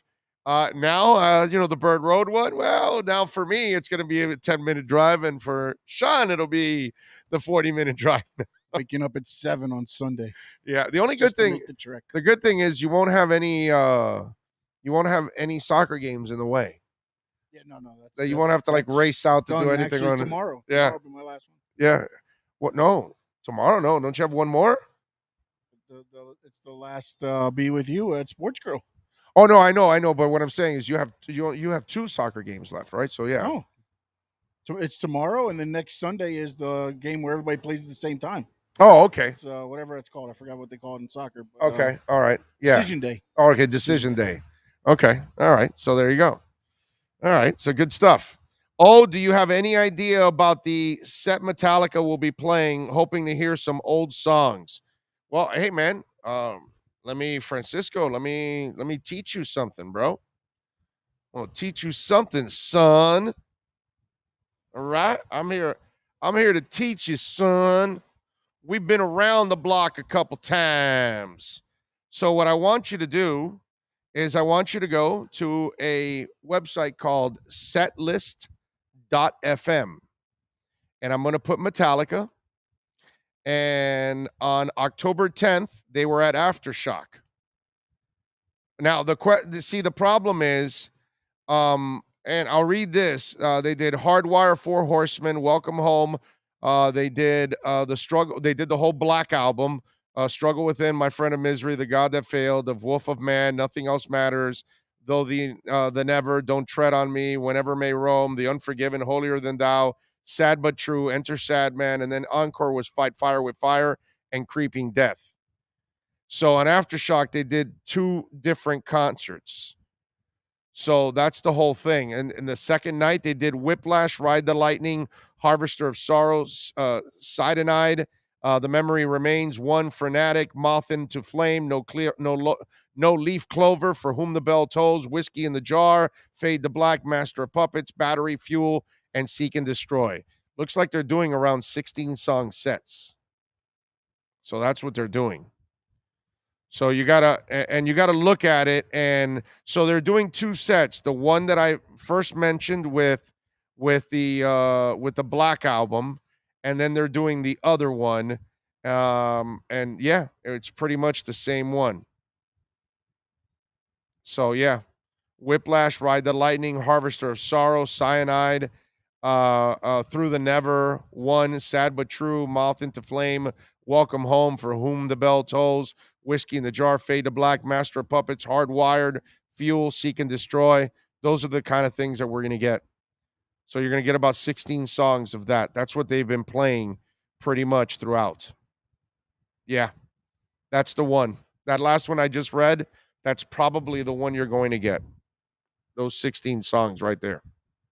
Setlist.fm. Okay? You can put that in, and any band that's touring, it's there. And then you can look at whatever tour is going on that you're going to, and you can look at the shows right before your date, and you can see what they're playing, and you'll be able to notice. How about that? For those of you that don't know about Setlist.fm. All right, Big O, remember Big O, the Miccosukee Kendall Golf Club, the breakfast buffet was awesome. Yes, we had some good times there, man. I hated that they eliminated that thing because that was actually pretty good. Oh, any updates on Zeppelin? And if so, what are the dates? I don't know the dates yet. I know there's 20 of them. They haven't announced it yet, but eventually I'm hearing that it will be announced. Jason Bonham will be the drummer, and I don't think they're coming here. That I can tell you. I'm pretty sure that there is no Miami date. Just want you to know that. So it's probably like Atlanta or something like that you're going to end up having to travel to, or New York or Boston or Chicago or Los Angeles or Las Vegas or something like that. I don't think there's a Miami date involved, but I think and maybe Toronto or whatever, because I think it's 20 dates and I think it's North America. So it could be Canada and the United States. So, I think that's how it goes. Not a lot of dates, and I don't think we're going to be getting a lot of it. But you're going to have to travel. But hey, man, who cares? For Led Zeppelin, we shall travel. For Led Zeppelin, well, we'll go with Shot and we'll do a pregame show for the concert. All right? Flo Gotta Go says Cameron Wolf has been on the Miami beat for 2 years. He sticks his neck out to answer the definitive question that you, Big O, have been asking some to ask, but they did not. The new guy did. Shaking my head. Well, I mean, you got to ask it, man. You got to ask that question. You got to push the envelope. You have to. Can't let this shit slide, man. All right, let's take a quick break to start off hour number 3. Omar Kelly will be joining us in about 10 minutes. So we'll talk a little Dolphins football. We'll get his thoughts on Cam Flo's thoughts. But give me 2 minutes, and we start hour number 3. Wow, Rob Sawinski says, fins up from Poland. I love when you guys put where you're checking in from, man. I want to know if you're in Tennessee or in Canada or in Poland or Malaysia or Brazil or Portugal. I think it's so cool to see where any of you are listening to us from, man. Because I go through the stats to check out the cities that are listening, and it's always pretty interesting, some of the cities that come up. So appreciate that. Thank you, Rob, and thank you for the love all the way from Poland, man. That's incredibly nice of you. All right, remember, you can also send in your donations to Cash App or Venmo. Cash Big O Show is the address. Cash Big O Show. Break. Hour number 3 is next. For over 16 years, EJD Construction.com has provided South Florida residents quality craftsmanship, accurate project management, and exceptional service. That's why EJD Construction.com is an A-rated member of Angie's List and the Better Business Bureau. When you're looking for the right custom home builder for additions or home remodeling, please call my friend Eric at 305-433-4843. That's 305-433-4843 for EJDConstruction.com. This is the Big O Show. There's many ways to support our program, from subscribing and liking the show to visiting our terrific sponsors. Another way is using Cash App. If you would like to donate to the show and help us grow, download Cash App and search Cash Big O Show. That's Cash Big O Show. We appreciate your support as we continue to build the best sports show on the planet for South Florida sports fans. Support the Big O Show by using Cash App and donate to Cash Big O Show. Thank you for your incredibly loyal support. This is the Big O Show. There's no need to drive around South Florida wasting valuable time looking for a new or certified pre-owned Acura. Go to the #1 volume sales dealership in the Southeast United States. Craig Zinn's Acura of Pembroke Pines. Purchase with pace and space in a dealership tailored to your needs. From home buying to providing that personal touch. Contact the 2020 Satisfaction Award winner Craig Zinn's Acura of Pembroke Pines. 888-776-5123. That's 888-776-5123. Or visit them at 15601 Pines Boulevard in Pembroke Pines. This is the Big O Show. Sports fans love a place with great food, cold drinks, and TVs everywhere. That's why sports fans love Sports Grill and their 7 amazing locations. Check out the Bird Road location at 11481 Southwest 40th Street in the back corner of the West Bird Shopping Center. Sports Grill is also now offering some great employment opportunities. All kinds of positions are now available, from kitchen to hosting. Call for more information at 305-485-8845. From wraps to salads to amazingly delicious specialty dishes, Sports Grill is the home to the legendary special grilled wings. Since 1987, Sports Grill, good food, good drink, and good friends.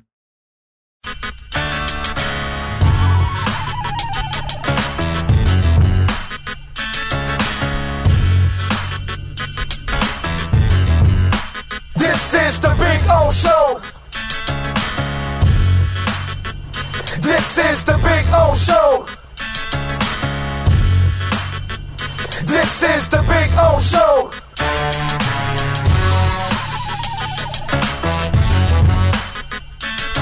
The viewpoint statements or beliefs expressed on the following program by the host, guests, or callers are not necessarily the opinions of FantasyXS.com, Media Group Inc. ownership, management, sponsors, or website. When it comes to South Florida sports teams, very few in the media have witnessed, lived, and covered it like the Big O. Let's start the program dedicated to your favorite South Florida teams with a passion that's unmatched. The Big O Radio Show is on. Here's the Big O. Hour number 3, we are on board. Thank you for joining us. Don't forget, please smash the hell out of the like button. That is one of the most important things that you will do. Smash that like button for us, man. Get those algorithms going, as they say. Big O, Richard says, I have a 65-inch television watching you on YouTube. You take up probably 75% of it. You have gotten very gray with that beard. First of all, you've got me on a 75-inch screen. Do you know how ugly your home is right now? Do you know what I'm doing to your home? Now, listen, I want to mention, all right, Richard, yes, I got a lot of gray here on the beard. You're right. But the hair's pretty brown. And there's no coloring or anything. That's all natural. All right? What's left of it? Because I'm developing the natural yarmulke. But yeah. So yeah, the hair hasn't gotten gray.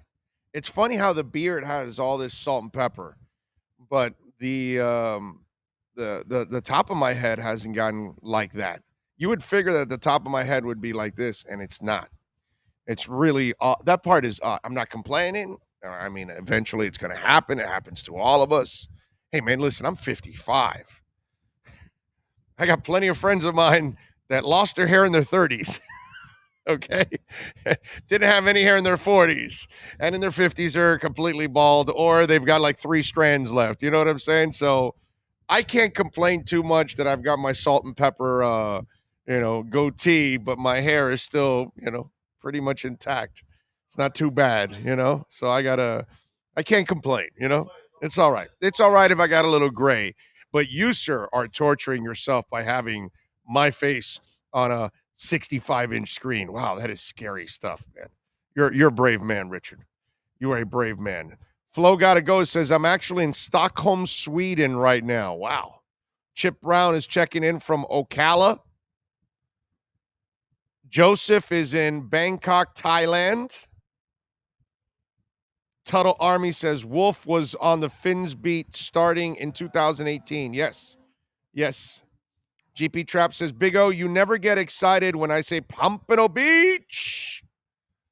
I don't know. Why am I supposed to get excited about Pompano Beach? I love Pompano Beach.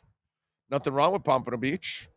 They've got a great place where I go for a concert at the Pompano Beach Amphitheater. I go all the time to Dandy Donuts in Pompano Beach. I worked in Pompano Beach for a short amount of time also. So I got nothing but love for Pompano Beach. Hung out in Pompano Beach quite a bit. Holden Caulfield is checking in from San Quentin Prison, he says.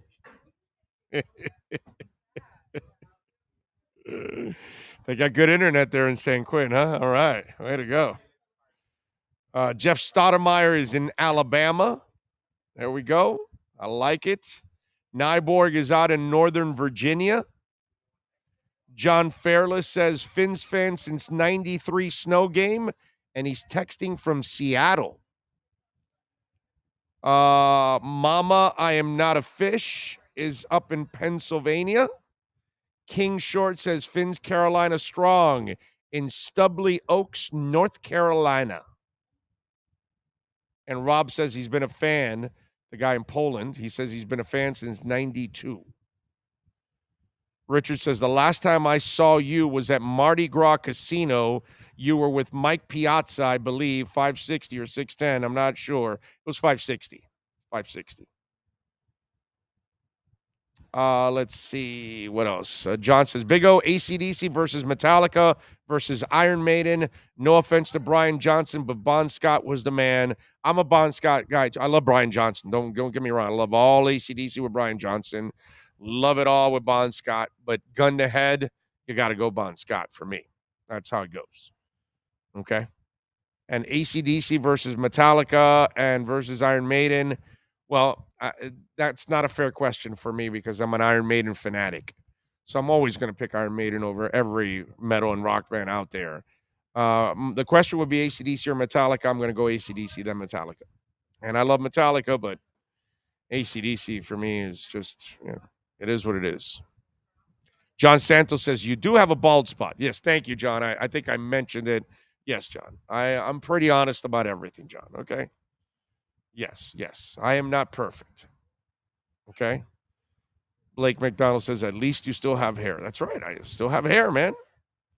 Still have hair. And it's not even gray, considering that my beard is grayish. Let's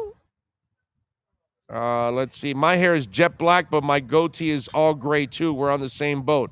Isn't that weird, Caesar? It's weird, man. King Short says, touch of gray. That's right. Little Grateful Dead. I know what you're trying to do there. Slide in a little rock song, Touch of Gray. I like it. Nyborg says, a little Grecian formula will do you good. Oh, LOL. Now, man, I'm going to go all natural. If my hair goes gray, I'm not coloring my hair. I'm just going to go with it, man. I'm not big on plastic surgery. I'm not big on, trying to change my looks and all that kind of stuff. I like the natural look. I'm gonna age naturally. It may not be gracefully, but it'll be natural. It won't be pretty, but it'll be natural. Thomas Jensen says, you don't dye your hair like Joe Rose, LOL. Yeah, but Joe was on television, so you got to give Joe a break, bro. He's on TV. When he was on TV, you gotta. They want to get rid of you the second they see grays. They're searching for younger people. Have you noticed how much younger the reporters have been on television now? You notice that? They have turned the page on several reporters. AC/DC versus Metallica. Bon Scott was the man. Yes. John says, you don't love Stewart? Love Stewart. Bill used to live in Stewart. Used to go hang out over there with Bill all the time in Stewart. So, yes. Lincoln is in Denver, Colorado. So you're not in Nebraska. You're in Denver, Colorado. Okay? Love Denver. Love Red Rocks. My favorite place to see a concert. Drew Dobbins is in Houston, New York. I was saying Houston, Texas. Yeah. When I was a kid, I stayed a whole summer in Houston. And I remember we went to Astro World a couple times to go ride. I believe the wooden roller coaster was called the Texas Tornado, if I'm correct. I don't know if the Texas Tornado is still up and running over there, but yeah, I remember that. I remember going to the Houston Astrodome too. Blake McDonald is out in West Virginia. Troy Ortiz says, oh, have you watched the Squid Game? No, I have not, sir. Is that a movie or is that like a real show or something, or is that a game or something? It's a show. It's on Netflix. What is it about? It's about squirmy people? No, it's a Japanese show, and apparently it's got some kind of following because of TikTok and kids. Right. So we went to watch it, in the first segment, it's like 70 people get shot in the head. That's all I can say. I don't even know. I can't tell anything else about it because that's all I know about the show. Is okay. They're playing. What was the thing where you go red light, green light? Yeah. They have this doll, and it's like red light, green light, and then if you don't stop or you start leaning, pow, they shoot right in the head. All right. So, yeah. Okay. You might like it. what is it, Death Race 2000, but on your feet or something? What the hell is that, Japanese version of that. Damn. Okay, that's wicked. All right, I'll check it out. The Squid Game. Okay. I'll check it out. Oh, he did? Okay. Paul in Connecticut used the draft picks to move up in the draft to get Pickett from Pitts. We'll see. Well, we got one guy thinking he's a second or third rounder. So I guess you don't have to move up. According to him, Flores is committed to Tua as Watson is as committed to his girlfriend. Like I said, Watson and the Dolphins, they love messing around. So they are a perfect match. They like to mess around their significant other. Jeff Stoudemire says, Big O, love your show. Been a Dolphin fan since 71. Dougie Fresh says, I'm checking in from the Faith Healing Plasma Center and Oil Change Emporium in the Panhandle. Rico's Couch says, sitting on the bench in Del Rey, waiting for La Bus to take me away. That's an old Neil cart that they used to play. Nice job by you, Rico, remembering that. And I know where you were coming from. Vaughn954 says, I'm quite a ways away here in Fort Lickerdale. Happy Friday. There you go. And blessings to the Mad Dog for the Fort Lickerdale comment, because that's what he used to call it. Brad, fins up from England. I'm almost recovered from witnessing how much we suck in person 2 weeks ago. You're a trip, Brad. Thank you, my brother. Derek says, Big O, I'm tired of working. I'm only 27 years old. It's time for retirement yet? Damn, Derek, and I'm 55. I got double on you, buddy. I'm just hoping Shib can actually get to a couple pennies, and then maybe I can retire, actually.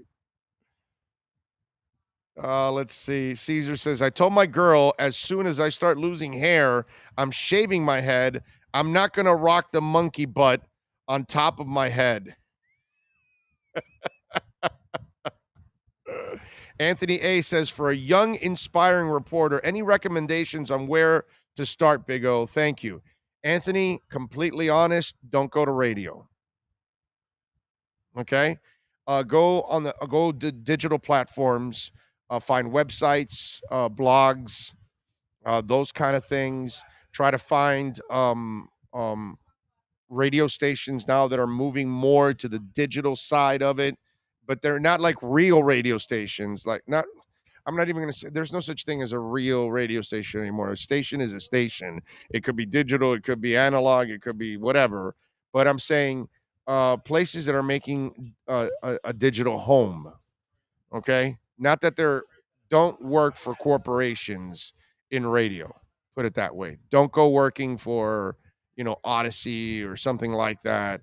You don't want to do those kind of things. Those companies are terrible. They don't know how to treat human beings, and they use you more than anything else. They don't really care about you at all. They don't care about your development. They don't care about your future. They don't care about anything. So go digital. That's where it's at. Okay? It's digital. Look at what we're doing here, man.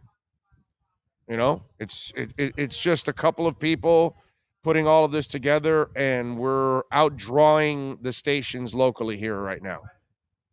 Okay? We get more downloads a month than 560 does combined, or 790 gets combined. Or now they've combined both, so we'll do it against all of them. So it's a whole different world, and people are not watching radio and traditional television the way they used to. People are now going on digital platforms, whether it's Spotify or YouTube or things like that, and they want it on their own time. And so that's why the podcast he's there? Okay. So that's why the podcast has climbed. So look for a digital platform. All right, let's take a really quick break. Let's bring on the man, the myth, the legend that is Omar Kelly and our EJD Construction.com Miami Dolphins report.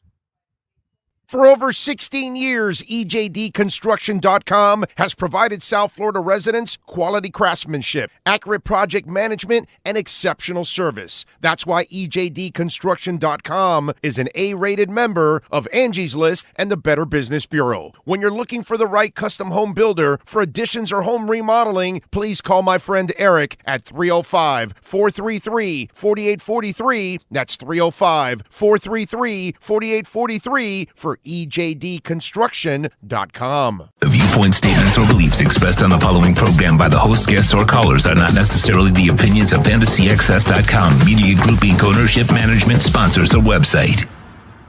The Big O Radio Show is home for the hardcore Dolphins fan. That's why we give you Omar Kelly twice a week. Buckle up. It's time for the EJDconstruction.com Miami Dolphins Report, exclusively on the Big O Radio Show. Right, we are ready to rock and roll, talk a little Miami Dolphins every Friday with the man, the myth, the legend that is Omar Kelly. Are you heard you talking about Squid Games? It's an amazing show. Okay. If you haven't watched it on Netflix, you definitely need to watch it. It's riveting. It is. Like, okay, but what is it about? Because he just told me they just like shoot up a bunch of people in the head or something. Yeah, it's about these people who are desperate in, I believe, Korea, and how they're basically committing to playing a game. And if they win the game, they get like, I believe it's the equivalent of like $34 million, and only one person gets it and wins, and it takes you on that journey. But basically, you don't win, you get killed. Like real dead? Dead. Like, I mean, but I don't want to ruin it. Like DED dead? You got to watch it. Everybody dies. Everybody dies, but it's a great film. I mean, it's a great series. It's, there is probably going to be no season 2, but it's pretty good, riveting stuff. How's it legal? I mean, no, it's not real. It's fictitious. Oh, okay, all right. Well, you're effing with me here, bro. Come on. Yeah, no, I'm thinking like really dead here. It's Korea. They can do what they want to do. Like, no, we didn't say North Korea. Yeah, no, I mean, it doesn't really clarify which part of Korea that they're in, but it's been translated, and the translation is pretty good. You're not reading subtitles. Are you sure I'm not watching a Godzilla movie like I was when they voiced over, and it's pretty good. It's really, really good stuff. I can tell you, Squid Games is definitely worth your time. Okay, all right. Well, you know what? I'm going to watch it tonight with the wife. Yeah, All right. I like it. Weapons X United, thank you, sir, for a little love on the super chat, he says. Appreciate it, coming in from Washington, D.C. Thank you, sir. Appreciate that. You guys finally cornered him. You finally got him to give you a half-ass commitment. Yeah, that's what you wanted. You wanted a half-ass commitment, and you got a half-ass commitment. Okay, are you happy about yourself now? Yes, I'm happy about myself. I need some happiness because I know on Sunday I'm not going to have a lot of happiness. Listen, we in the media room, we mocked it by saying, do you love your wife? Like, right? Yeah. Like, are you committed to your wife? Yeah. I'm still married to her.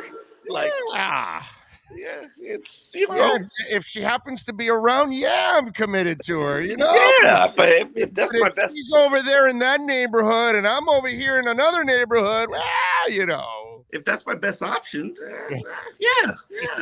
Like, are you married to your wife? Yeah. While I'm in the house, yeah, of course. Yeah, I'm still here. like it's basically what it was like. Like, I'm still here. Like, yeah. It is kind of funny, or not funny. It's weird and twisted that the Panthers had to let go of a coach because he assisted in covering up a alleged sexual assault, whereas the Dolphins are now dealing and trying to acquire a man who is allegedly involved in 22 sexual assaults. This is just so twisted. You know what I'm saying? Here's the thing about the Deshaun Watson thing, and I've said this from the beginning: innocent until proven guilty. That's the process of the legal system. when we're talking about arrests and prosecutions. I know the grand jury investigation isn't over, but they don't need that much to create an arrest and an indictment. So I don't know where that's going. And the third point that I will make about Deshaun Watson, who I neither care whether he's here or he's not here, is he will be playing in the NFL again. He will be playing in the NFL probably in 2022, at worst 2023. And barring health, will probably give a franchise, whoever has him, maybe a good 8 years. Like, do you want to be that franchise or do you not want to be that franchise? Also, I'll add another thing. Before the sexual assault, the massage gates, the rub and tug saga, this guy was considered a choir boy and a really, somebody that the NFL was building their image around. So, yeah, but that none of that matters, bro. Bill Cosby was America's dad. Yeah, that was pretty bad. Okay. Yeah. All right. Bill Cosby was like, all of our dads, like people my age.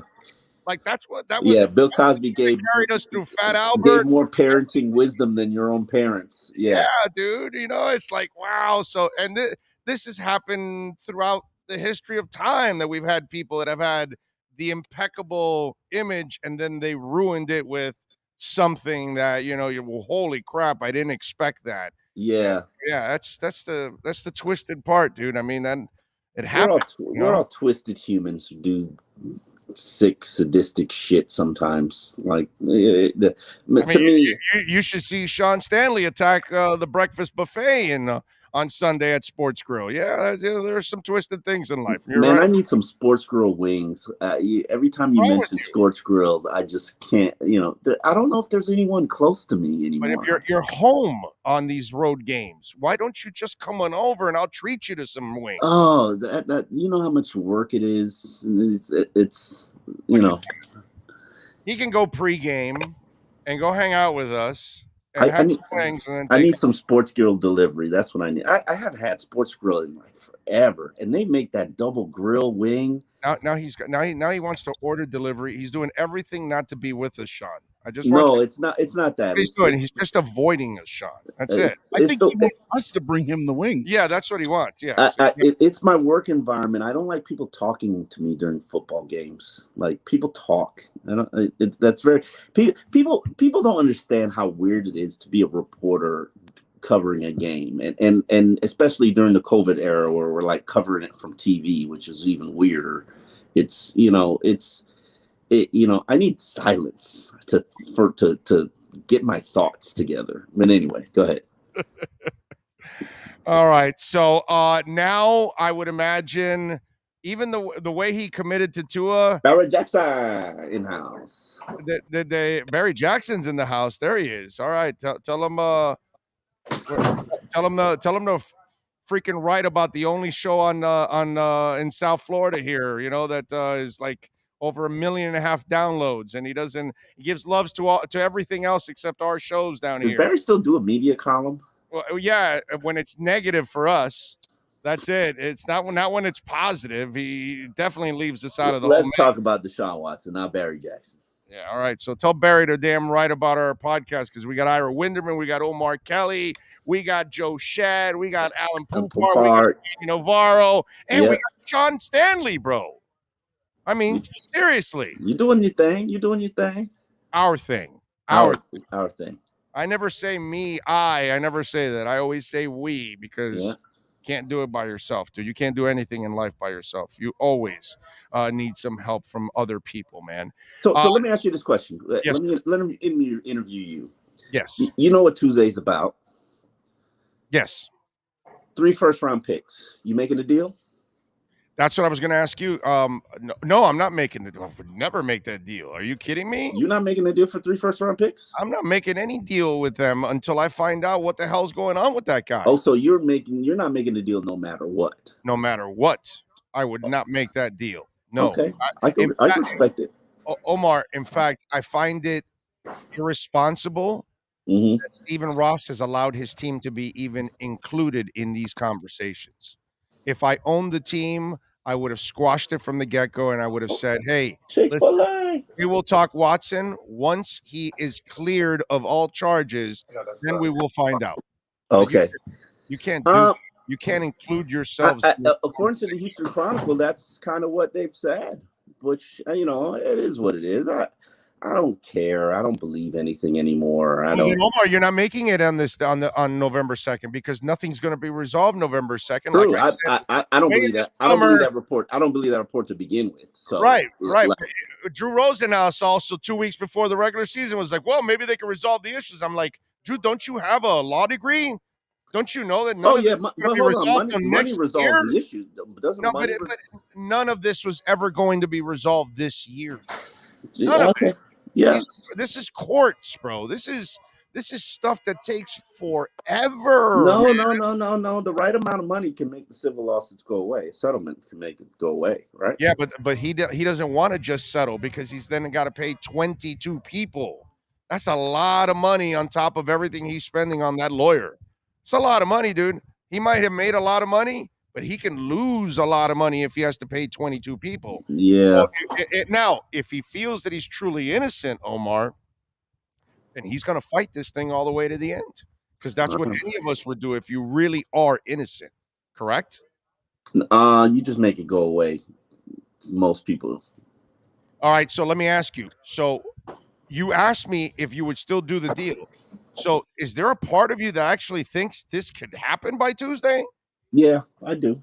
I do believe it could happen. And I think so. I've gone back and forth, but I think you've come too far. You've embarrassed your organization. You know. Okay, so this thing isn't done this Tuesday.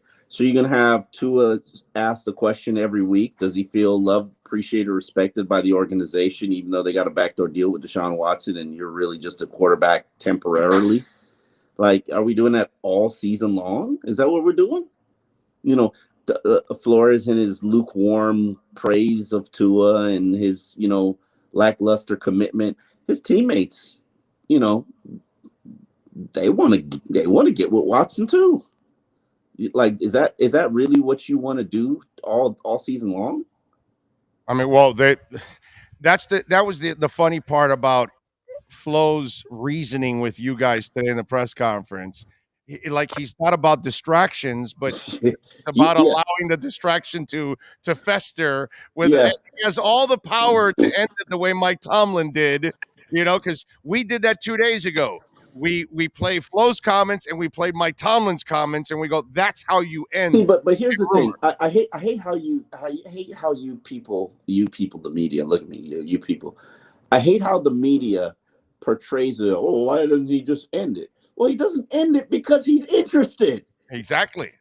He can't say he's interested. Exactly. So stop asking him, but he's interested. Okay, so stop lying that saying Tua is your quarterback. Tua is his quarterback right now. Right? Do you need him to say right now? Will that make you feel better? Like, yeah. I like honesty. I like it. I'd rather be honest. First of all, like I said before, I think Stephen Ross has screwed this all up. Stop! Don't put that on Stephen Ross. Oh, listen, don't put that on Stephen Ross. I've known Stephen Ross for over a decade. I know him. Allowing your team to be associated with a guy that has 22. He just wants to win. That doesn't matter, Omar. The Blackhawks just wanted to win, so they just swept a sexual assault a case under the rug, and guess what? Everybody just got fired now. Let me ask you a question. In America, not to say that I believe Deshaun Watson is. It can't be about winning, Omar. No. Not to say that I believe Deshaun Watson is innocent, but are we not in America innocent until proven guilty? Yes. Isn't that the foundational piece of our legal system and what this country is built on? Yes. Why is Deshaun Watson guilty until proven innocent? Well, at the moment, if you're the Miami Dolphins, that's a burden you don't need to be associated with. I hear you, but you didn't answer the question. Why is Deshaun? Now, it looks because ugly. You don't know. Omar, because you don't know is why you don't want to associate yourself with him, because if he is guilty, then you will look like a complete idiot for being associated with him. So the prudent thing to do, the smart thing to do, is to stay away from this Hey, Big situation O, for now. You want to see media members move fast? Watch this. Okay. Gentlemen, lunch is here. Chick-fil-A. Yeah, everybody's moving high. Oh, anyway. Chick-fil-A, yeah. Chick-fil-A. Dolphins feed us well, baby. No complaints. First class around here, this organization. Hell yeah. In everything. Yeah, they fed X a little too much this year. Anyway, listen. So the prudent thing to do for an owner right now is just to stay away from this situation because it's no. I don't think that's a prudent thing. And here's how can you say that, dude? Because I know the reality of the NFL. He'll be playing in the NFL, and I get that. I get that. I get what you're saying. That in the end, you think he'll be freed and he'll be cleared and he'll play, But he'll remake his image like Ben Roethlisberger did, and he'll. I get it. But we still cannot sweep something like this under the rug and still be associated with it. Look what happened right just now in town with the coach from the Panthers. Because you're making a very valid point. But they put winning before human beings at that moment, and they paid the price. So if there's by chance that Deshaun Watson did commit a crime, and now you have acquired a criminal, that's the part you cannot get caught in that, Omar. Wouldn't be the first time. Wouldn't be the first time that we've acquired a criminal. Wouldn't be the last time. Who was the other one? Oh, plenty. Jimmy Wilson, Cecil Collins. Yeah, I know, but they weren't involved at the moment in a current case. They were found guilty. Hell, we wanted to sign and then Lyle Collins when he was Lawrence Phillips, dude. I know. I'm with you. I get all that. I get that shady character. I'm not gonna sit. Listen, this is the NFL. I'm not gonna sit on my high horse and vow morality. You pay murderers, rapists, killers in this league. You cheer them on. Doesn't make it right. But it happens. No, I know, but it doesn't make it right. Okay, well, I'm not. You don't win championships on morality. You just don't. Ben Roethlisberger's won a championship. He's an accused rapist. Yeah. No, I get that. I understand that. But he had his day in court. He had his day to get charged. He had his day to be cleared. And Deshaun Watson will have his day in court too. Deshaun Watson exactly. And that's what you have to wait for. You might not. Listen, Eric Bieniemy might get a head coaching job in this next round of cycles, and when he does, Deshaun Watson might be his quarterback, and then you won't get a chance at Deshaun Watson, and then you're right back where you started from, which is basically forced to marry somebody that you're not in love with, and it is what it is. Like, do you want him or not? And they clearly want him. No, that's not the. I'm not saying whether they want him or not. I'm just saying they've let themselves be drugged through the mud. They've let themselves be drugged through the mud for 7 weeks. Okay, so there you go. So you agree with me then? It's mud. Okay, and you don't let yourself be drugged through the mud if you're not going to wade with the pigs, and they are interested in wading with the pigs. Okay, and like we're so far down this loyalty that at this point, how do you turn back now? Like, you're like, oh, let's halt it, let's stop. No. Well, maybe you learn and you say, well, let's do the decent thing. Yeah, I guess so. Let's not insult our female fan base by saying that we're discrediting women right away that are accusing Watson of sexual abuse, because maybe they are right. Maybe they're gold diggers, and maybe they were sexually abused. But if the Dolphins are acquiring Watson, they're basically telling everybody these charges are nothing, and we don't believe these women. That's not really the approach you want to take if you're this organization. I don't know if acquiring Watson is saying that, but I can understand that perspective. And do me a favor. Ask your wife that today. Just do me that favor. Ask your wife. Ask your wife if the Dolphins acquire a man that has 22 civil cases and 10 criminal investigations going on for sexual assault. does that send a message to the female fan base of the Miami Dolphins? And on Sunday, I want to know what your wife says. I want you to ask your wife, okay? Because she's not a sports fan, because I hung out with her, so I could tell that she knows nothing about sports. She couldn't tell you who Deshaun Watson is. Yeah. Right, exactly. So you just say, hey, this player has 22 cases, civil cases, and 10 criminal investigations going on of sexual assault. And the Dolphins are still trying to acquire him. What would that say? What message would that send to the fan base? I would love to see what your wife says, because every woman must feel disgusted by just that, because they don't know if he's guilty or not. You know what I mean? And that's the part that the fact that none of us know, the fact that Bill Cosby, America's dad, could be the monster that he was, is shocking to us. So a guy like Watson, who looked impeccable, you know what? Anything is possible, because we've seen that in this world now, that anything is freaking possible with almost Martha Stewart. Did you ever think that she would be in jail, dude? Insider trading, bro. Yeah. Well, you know how many people should be in jail for that? Yeah, you should be. Of course you should be, dude. Yes. Yeah. Yes, that's illegal what you're doing. Those are federal crimes. Yes, you should be in all of that. If you deal in stocks and everything else, you would understand that creates a hell of an advantage for somebody, and you could also create hell for other people that will lose a lot of money in the process. So yeah, man, you got to pay the price for that. But again, this is a woman that was like a CEO, and every woman looked at her to fix her house because she's the goddess of all that. And she's right back on TV right now. Exactly. I know that. I'm not saying that you don't get second chances, okay? And first of all, she committed a crime. We don't even know if Watson committed a crime, but at least you have to wait for the day in court or whatever it is, civil court or whatever, for you to then move on to find out if the person really is that person or not. OJ was loved by everybody.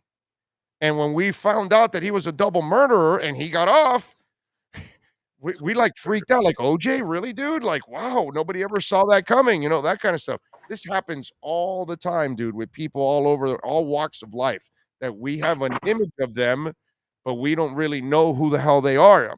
Kevin Spacey, bro. Listen, we've come this far.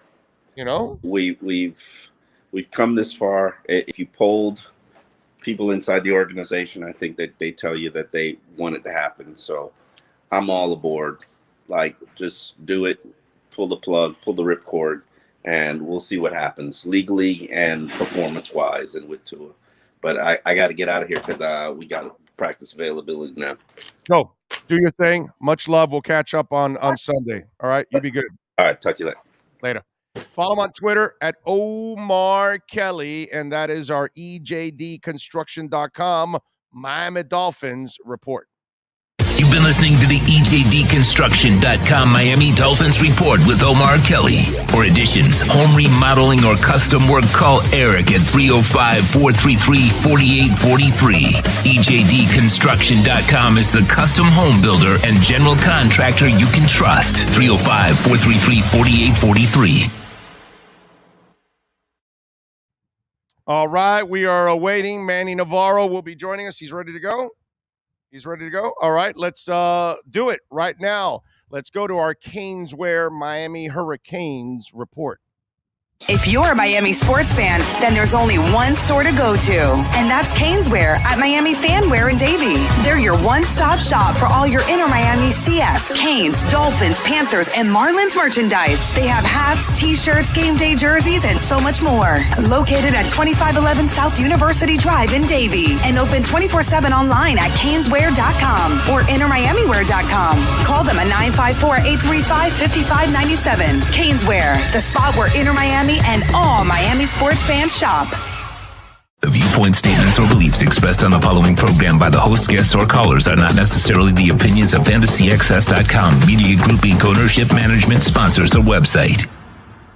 Time for Canes fans to get what they want. Information, insight, and perspective. It's the Canesware Miami Hurricanes Report with Manny Navarro, exclusively on the Big O Radio Show. Here's Big O and insider Manny Navarro.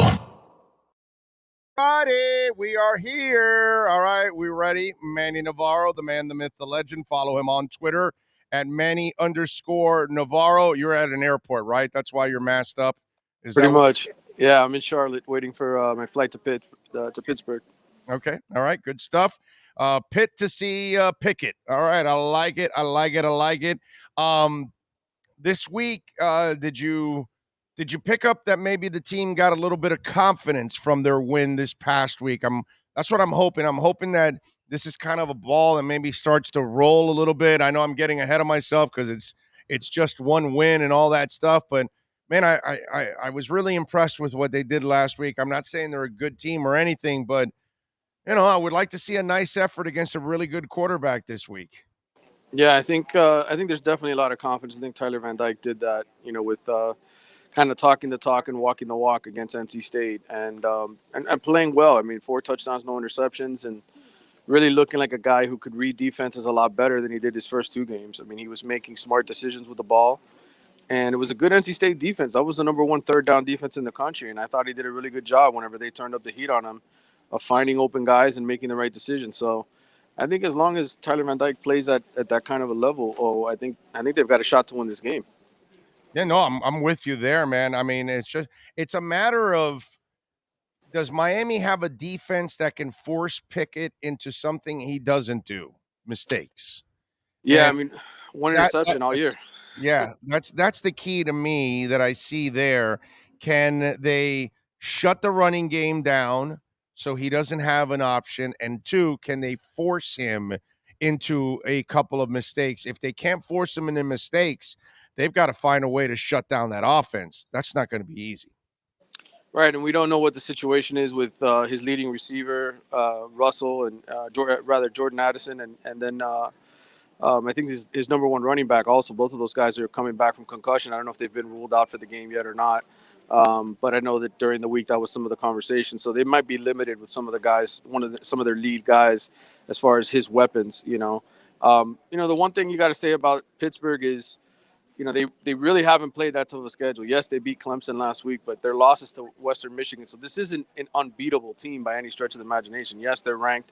Yes, they're probably the best team in the ACC. I think they're probably better than Wake Forest, but I still think they're very beatable. And if he's going to be short 2 of his weapons, it's just a matter of putting him on the ground, sacking him, putting some pressure on him, and not letting him get comfortable. I mean, you go back and you look at when Miami's won the last 3 games against Pittsburgh. The sack numbers, I think were 6, 4, and 3 in those 3 wins against Pittsburgh. Obviously, Pickett didn't play against them last year, but the quarterback they put in there, they put pressure on him. That's why they only allowed 1 touchdown in that game. So it's going to be that. And last week against NC State, Miami had 1 sack and 3 tackles for loss. Instead of being uber aggressive, they kind of just stayed in their lanes and made tackles, and it was enough to get the win. So I don't know if that's the formula again this week or not. Maybe they can beat Pickett without putting pressure on him and just doing a good job covering up on the outside. Ooh, I don't know. I don't like that, because I think good quarterbacks, if you don't put pressure on them, Manny, they kill you, dude. I think you got to surprise. I think it can't be just, hey, we're just going to blitz on 3rd down. No. It's got to be something unique. It's going to have to be something unique. And I'll tell you this, Marcus Clark, he got his first start last week, played his real first action. I thought he looked really, really good. I know Manny Diaz was encouraged by him. So now they kind of have another cornerback to sort of team up with Tyreek Stevenson. DJ Ivey was kind of a disaster all season long. Gervin Hall, when they put him in the slot, just not a good. But I think now they've got a guy who's a little bit more consistent. And Marcus Clark got a lot of confidence last week. So we'll see. I give the Canes a shot, man. They've won 3 in a row against Pitt.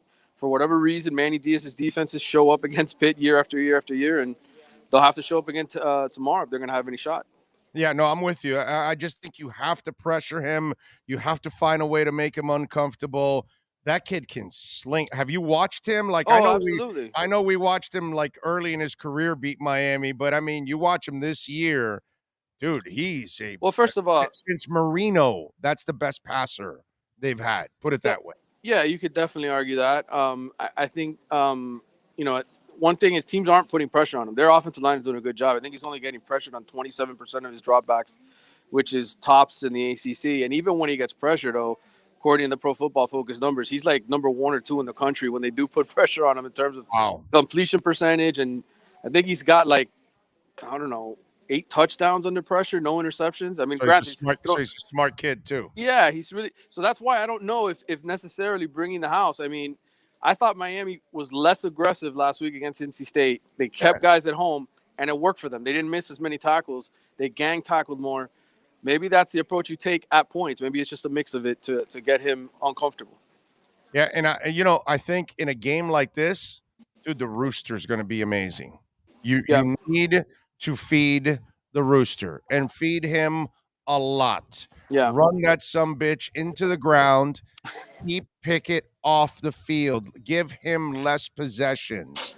Well, now again, it's up to the O-line to be able to do their job and all of that. Plus, if you start getting that running game going, dude, Tyler's going to be even better than what we've seen already from Van Dyke. So to me, this is the kind of game that I want the rooster running like crazy. Well, I like the rooster in space, and I like the way that they utilize him on the backfield. And the one thing about him is he is 5'10", 5'11", 190 pounds. He's not, 210 pounds where you're gonna beat him into submission. They kind of saved him last week, I thought, until the third or fourth quarter when they needed him. They threw him some passes early, but they went pass heavy against NC State early, and I could see them doing the same type of thing again. Like, okay, if we're in the ball game, we make sure we get this guy in space when we need him so he can pick up first downs and make big plays. So I'd like to see them actually use Cody Brown and Thad Franklin a little more. Both of those freshmen are big physical guys. Okay. Franklin, I thought, looked really, really good against Central Connecticut State. You don't have to make it very complicated for these freshmen, man. Just, hey, hit the hole and go, right? That's what you got to tell them to do. You don't put them in pass protection. You let Jalen play those pass protection downs. But I think you can trust Cody Brown. Look, the one thing that's going to happen in this game, it's rainy as hell up in Pittsburgh right now. And I think it's going to be rainy and cold tomorrow, too, in the 50s. You're going to need good ball protection in this game. That's going to be key. And yes, Rooster is the best running back that they've got, but I trust those two freshmen. I think they can make plays for you. I think you can run the ball with them. And I didn't think they really utilized them that much last week. No, I'm with you, man. Manny, by the way, make sure you subscribe over to The Athletic so you can catch Manny's coverage and follow him on Twitter at Manny_Navarro. So what's the prediction, my brother? Do the Canes, can they make it 2 in a row, please? I'd like to see it, but I think this Pitt team, for whatever reason, they've just got it rolling. I think this is a tough ask to go on the road and win here against this quarterback. Whenever you go up against elite quarterbacks, and you got two freshman safety, I think Miami's going to be in the game. I just think Pitt's going to find a way to win because they're at home and this is their season. This is their year, it looks like. I'm picking Pitt 28-21. This kid's a first-round pick, right, in your eyes? Yeah. In fact, Jerry DePaula, who works for the Pittsburgh Tribune Review, I had him on my podcast this week. He's been covering Pitt forever. Was saying I think Kuiper has him as his top quarterback right now. Yeah. So, I mean, it's just I think it's just a tough assignment. I think Miami could very well win its last 4 games. Very winnable opponents, all 4 of them, and I think 6-6, 7-5. I think this is a bowl team. I don't think this is a team that's going to finish less than 500 with Tyler Van Dyke playing the way he is. Let's hope so, my brother. Let's hope so. Safe travels. I appreciate you taking some time, as always, my man. Look forward to the game tomorrow, man. Should be a lot of fun. Should be able to see 2 good young quarterbacks. I think that's pretty cool, man. Pretty cool stuff. Absolutely. And those 2 freshman safeties, Cam Kitchens and James Williams. I'm hoping, this could be a breakout game for them. Just be good or be happy that you're not covering the mess that the Dolphins are in, or the Panther Quinnville situation, that kind of stuff, or maybe a soccer team that likes to cheat and get extra international players, So you've avoided those controversies on your beat. So congratulations to you, sir. Yeah, I could just have a coaching search and an AD search. Who knows? That may not be till to the end of the season. So I got to count my blessings. Let's go. All right, Manny. You be good, my brother. We'll catch up next week. You too, man. I'll see you. All right. You got it. There you go. The great Manny Navarro. We love him. And he's out in Pitt ready to cover the team taking on the Pitt Panthers. I will admit to all of you out there, I've gone out of my way to watch some of the Pitt games this year. I like watching that kid play, man. He can sling it, man. He can sling it. Let's see. What do we have on the chat board? Let me There's some Inter Miami CF news.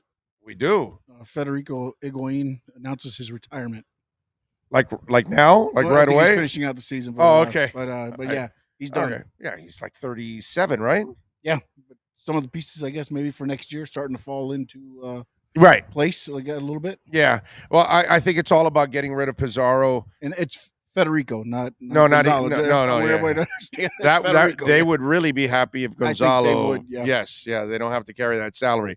Their job is to get rid of Matuidi and Pizarro, and then try to get two really good DPs to replace them and get guys that can actually score the damn goals. Jesus Christ, dude. Come on. Big O, if Manny Diaz is fired, does he get another head coaching job? No, Mike. Robert Kraft, the owner of New England Patriots, got caught up in prostitution raid of a massage parlor, got off. He got off twice, sir. Because there was no audio or only video. He still owns the New England Patriots. Give me a break. Richard, there was a day in court already. That's kind of what it went through. So there you go. Okay. And by the way, he's not sexually assaulting somebody. Okay. There's also another difference there. He's still a dumbass old man for doing what he did, but let's call it like we see it. Let's see. Pickett is going to light up baby. That's what Darren says. Bones says, Rich V says, I'm not saying he's innocent or guilty. I'm saying it's concerning that 22 women came forward. The truth will reveal itself. Man of 1,005 Holes says, hey, what happened to the 5-minute commercials? How dare you? Oh, huh? Oh, yeah. I mean, yeah, we got to play a block. Big deal. Seriously? To go behind the scenes, most of that's done for my part because I need to edit the show. Right. We don't do that when we're on remotes. Right. Yeah, exactly. It's just, but it's not, but it's like we don't play a lot of commercials. So anybody complaining about any commercials, screw you, dude. Don't ever complain about commercials here. We got to make a living, dude. If we got to play a couple commercials, we got to play a couple commercials. Okay. We got to make some money, man. We got bills to pay. We got families to feed. You know what I'm saying? But we don't play 25 minutes of commercials in an hour. We do a lot of talking that I usually lose my voice by the end. Okay. Have you conducted a fan poll about who wants Deshaun or not in this fan base? I have not, but I've seen that a lot of people want to stick more with Tua than go with Watson. I've seen a lot of that. Look, Watson is coming one way or another. Okay. All I'm saying is don't be dumbasses. Handle it the right way. Don't trade for him now. Doesn't make any sense. And it's disgusting that you're actually even associating yourself with him at this moment. Wait till the case is heard. Wait till his name has been cleared. That's all I'm saying. Okay? I'm for staying with Tua and building around him. They're not. That's already done and set in stone. They can't tell us anymore how much they don't want Tua. Okay? That we already know. But if you're going to do this, at least do it the right way. That's all I'm saying. Let's see. What else do we have here? Miami Sports Fanatics says, if our O-line can pass protect, then Tua can have time to take good shits downfield. Okay. All right. He wants him to take good shits downfield and go through his progressions. Okay. I know what you mean. I'm just joking. But it does say shits. It's kind of funny. It's got to say. It's kind of funny. It's going to be pretty smelly in Buffalo if he's going to take shits all over the field. And if he can take shits all over the field, that's also pretty talented. That means he ate a lot. Funny how they feel it's easier to trade away their assets for a QB before they fix their line and OC issues. I know, isn't it? Yeah, because Watson will make them look like good coaches all of a sudden. What else do we have here on the chat board? By the way, folks, don't forget to smash the hell out of the like button, okay? Xavion says, love how Michael already knows it was a bad draft after a few games. Oh, well, we have people that are overreacting on last year's draft and this year's draft. These last two drafts, I get it, whatever, but they're not. You can't be ready to give up on these drafts. Maybe a little Austin Jackson. He's been really bad and a lot of holds, and he doesn't get any better in that sense. But everything else, I think we got to give it its time. So there you go. There's a lot of talk on the chat board going back and forth. Big O, 72 team, still the best team ever. Born in 91. Do you remember that season at all? Favorite memories of that season? I was so young. I was 6 years old in 72, man. I was 8 when they won it in 74. And, I don't really even I remember watching the games, but I don't remember the games themselves. I just remember giving a 5 to my dad every time we scored. That's all I remember.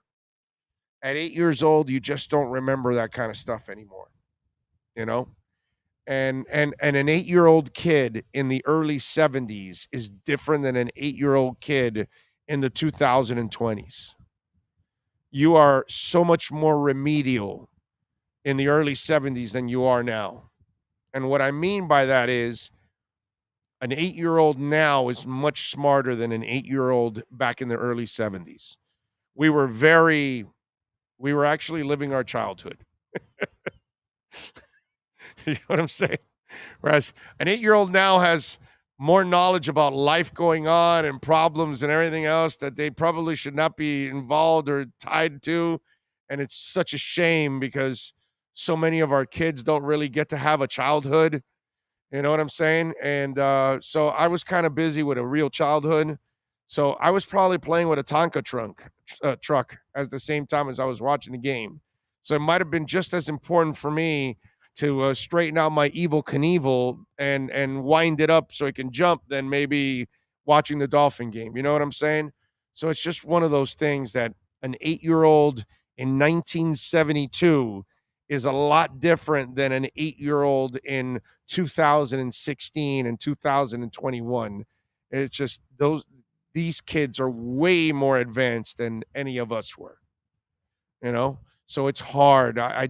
I don't have great memories of the games themselves. I'm like you. I ended up watching them recorded after, as I grew up, that kind of stuff. So a little too young.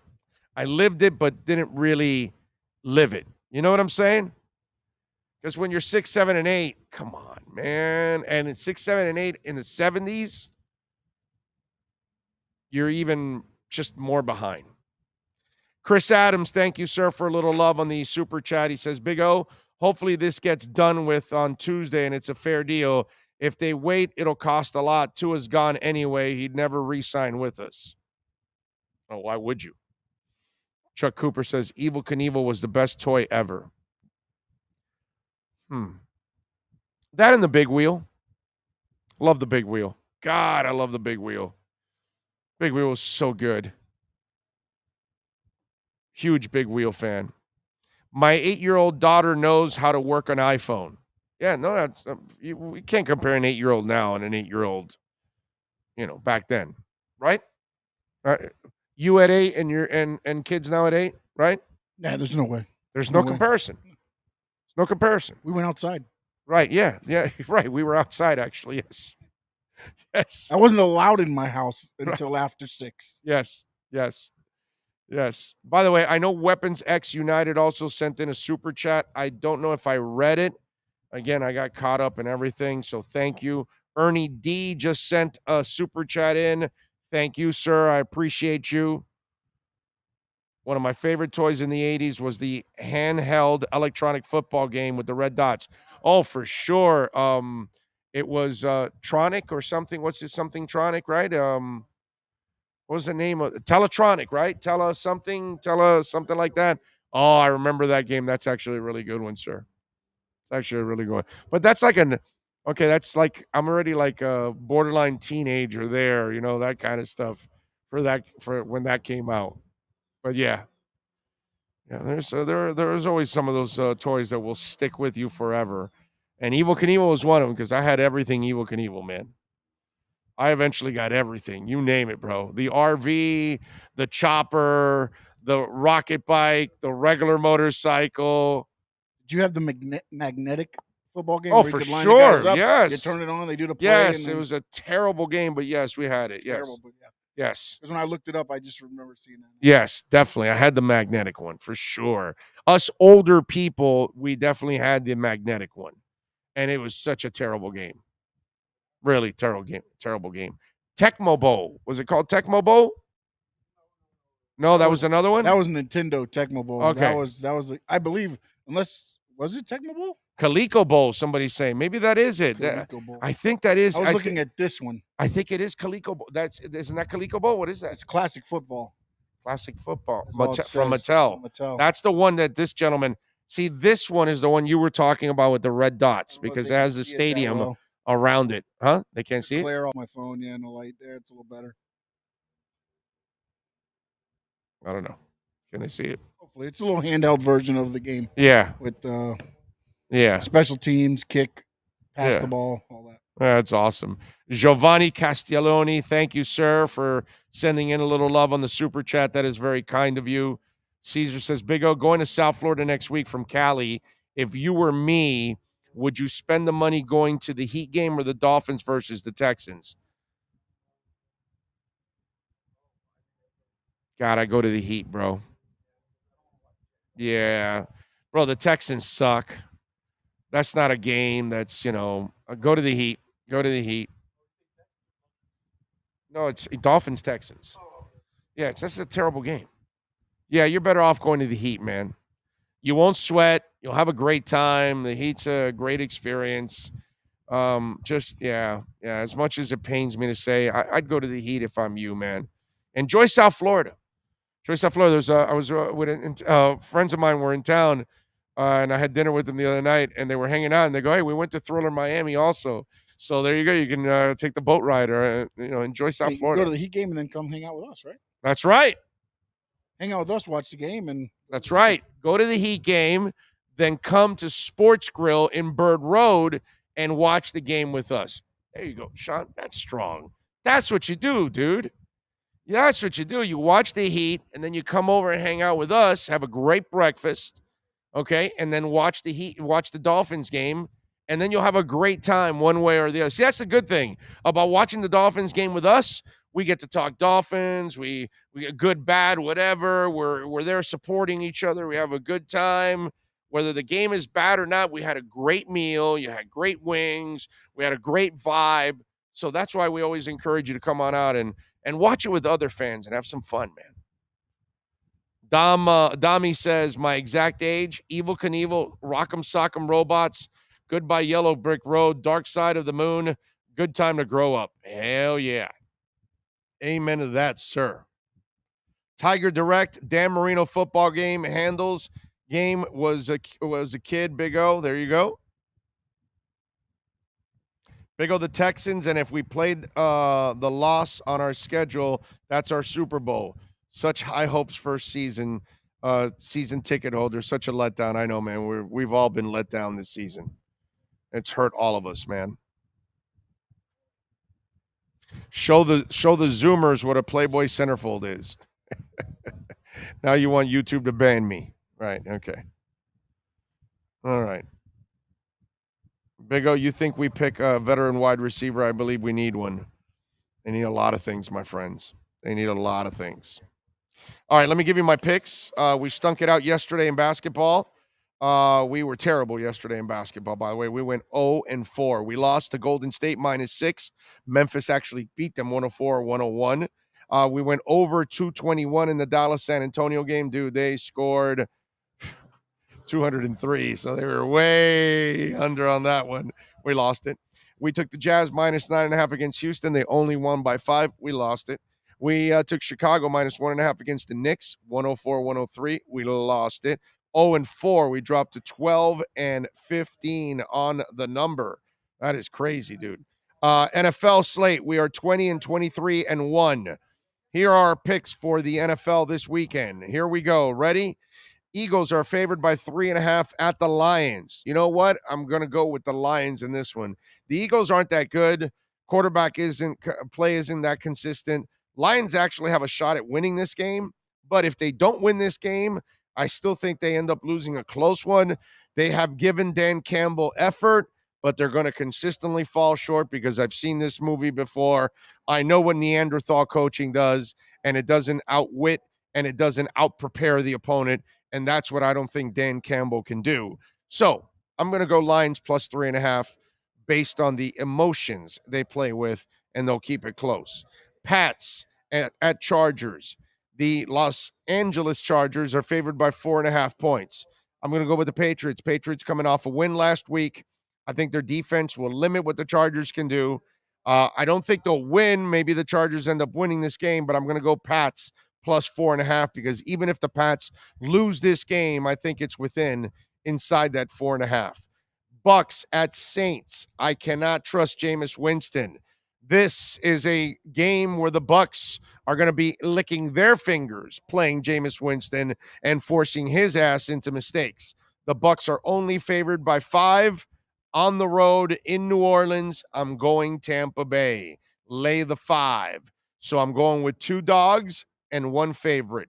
Lions plus 3.5, Pats plus 4.5, Bucks minus 5. Those are the picks in the NFL slate for Sunday. I didn't have time. I didn't do the NBA. Stunk it out today anyway. So last night. Take a break. I'll be back on Monday for them. Let's see. Frank C says you probably don't comment on other media people.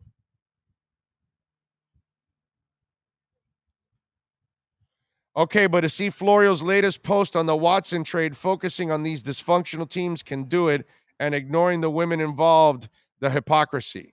Yeah, Frank, first of all, dude, listen to the show. You know, like you probably don't comment on other media people. I've only said that Pro Football Talk only does is throw crap up in the wall and hope that it sticks. I think, was he watching Omar Kelly when I was trying to call out Barry Jackson while Barry Jackson was right there? I love these people that show up with these statements like, oh, you'll probably never ask him this question. Oh, you'll probably never pick on the media. You'll never do this. It's like, okay, so I get it. You just joined the show last week. You've listened once or twice or something like that. Like, if you really don't know me, don't comment on what you think I will or will not do. Because you don't know me. It's pretty simple. Like in this show alone, I've already picked. I think I'm the one that said the media needs to corner Brian Flores. It's like, okay, well, maybe you watch the show, but you really don't pay attention, or maybe you just tuned in or something. Maybe that's what you need to do. You know, I never really follow you. I've only caught you once or twice, so I don't know if you talk about media members or not. Not you probably don't comment on other media members.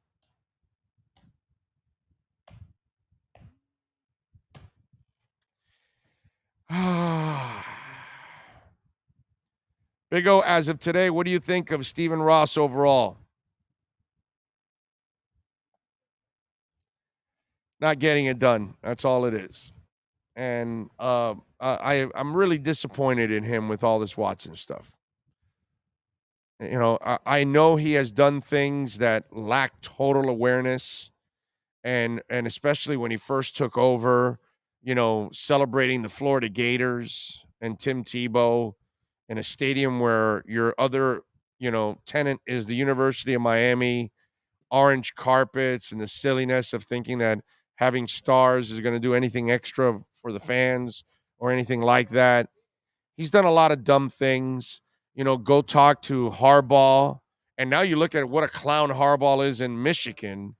Like, really, that's what you were going to hire here, which again shows why you wanted Gase, you wanted Philbin, and you wanted Jim Harbaugh. But you were talking to Harbaugh while you already had a coach in place. And you know, rest in peace, Tony Sparano. I know he's a fantastic man. I know he was a really good dude, but he wasn't a good coach. But it wasn't that I was wanting him for long term. It's just disrespectful that you're doing this with a coach already in place, which that just neuters your coach that you have in place. which is what you're doing to your current quarterback now. You're neutering your quarterback because everyone else in the coaching staff and the front office and the owner have some kind of a stiffy for Deshaun Watson. So, yeah, I'm incredibly disappointed in Stephen Ross. You don't allow your franchise to be involved in this mess. You distance yourself from this mess. And you tell Deshaun Watson, hey, Deshaun, we love you as a quarterback. We think you're a hell of a player. But right now, the situation you're in, we are not going to get involved in this. We have sponsors, we have fans, we have women.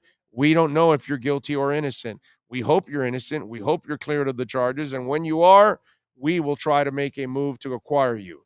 But at the moment, it is not the right optics to be involved in a case like this until it is resolved. That's what you're supposed to do. And if Deshaun Watson gets all hot and bothered because you don't feel like standing next to him or trying to acquire him while he's being charged by 22 women and investigating 10 different cases by the police, well, then guess what? That's the right person to stay away from. Because if he's too ignorant or stupid to not figure out that the Dolphins, the best thing they do is to stay away, then he's not very smart as it is. And considering the decisions he has made already as it is to sexually get off, yes, he's not very smart. So, yeah, I'm incredibly disappointed in Stephen Ross. He lacks no common sense whatsoever here. He lacks zero awareness and is insulting every woman that is a fan of the Miami Dolphins and women in general by doing this. So I hope I'm clear enough there on that. What happens if we let Watson get away and he ends up not being guilty and winning a Super Bowl? All that said, not sure why we're moving on from Tua. You're an entire contradiction, bro. So you don't know if you're worried about Watson being cleared, but then, but that's kind of that's the idea of having character, my man. Is that you have to stand up through all of this and you have to stand up for what's right. And what's right is not standing next to a person at the moment that has 22 charges or 22 investigations and 10 charges or 10 investigations. You got to stay away from that. And as for the Tua thing, you can't have it both ways. Either you want to stay with Tua or you want to go with Watson. You can't have both. All right, Aaron? It's like a total contradiction there. You know what I'm saying? So you got to make a commitment. Thomas says, totally agree about Ross. Also, Big O just comes of always as awkward, fumbling words when he talks. Very clown-like. Leon, thank you, sir, for a love on the super chat. He says, should ask Flo, do Finns have team policy not to acquire people accused of sexual assault? Then he's not commenting on rumors. Well, that's, I doubt they're going. First of all, there's, you shouldn't be acquiring anybody that's charged for anything. All right, we're out of here. We appreciate all of you out there, as always, for keeping it locked. Sean Stanley, you are a stud, sir. Thank you. Manny Navarro, Omar Kelly, Ira Winderman, excellent work by them. We thank the great folks out here at Craig Zinn's Acura Pembroke Pines, Larry Schlossberg, all the great people out here. Pat Nasto, Tony Stampone, just amazing people out here at Craig Zinn's Acura Pembroke Pines, proud sponsor of ours. And by the way, if you are looking for a vehicle, whether it's new or certified pre-owned, come on down to 15601 Pines Boulevard, just off of I-75 in Pines. Make sure you tell them that Big O sent you. They will take care of you. Also, don't forget, please smash the like button before you go. Big O said, they're asking me, Joan Jett or Pat Benatar? Pat Benatar. Definitely Pat Benatar. Love Joan Jett, but I got to go because it's not just Pat, it's also Neil. You get an incredible guitarist who is one of the more underrated guitarists of all time, actually. He'll never be considered one of the great ones, but he is a phenomenal musician, great writer of music, and he actually can shred. He just doesn't do it because he's on with Pat. But in his early days with Pat, he would shred. So I got to go Benatar there, man. And I love Joan Jett. Oh, yeah. Love her. Thank you, Big O and Sean, for all the insight and hard work. Thank you all out there. We will see you on Sunday, starting off at 11 a.m. live from Sports Grill in Miami Lakes. So please come on out and join us, Dolphins and Bills, and a phenomenal brunch. Y'all be good out there. This is the Big O Show.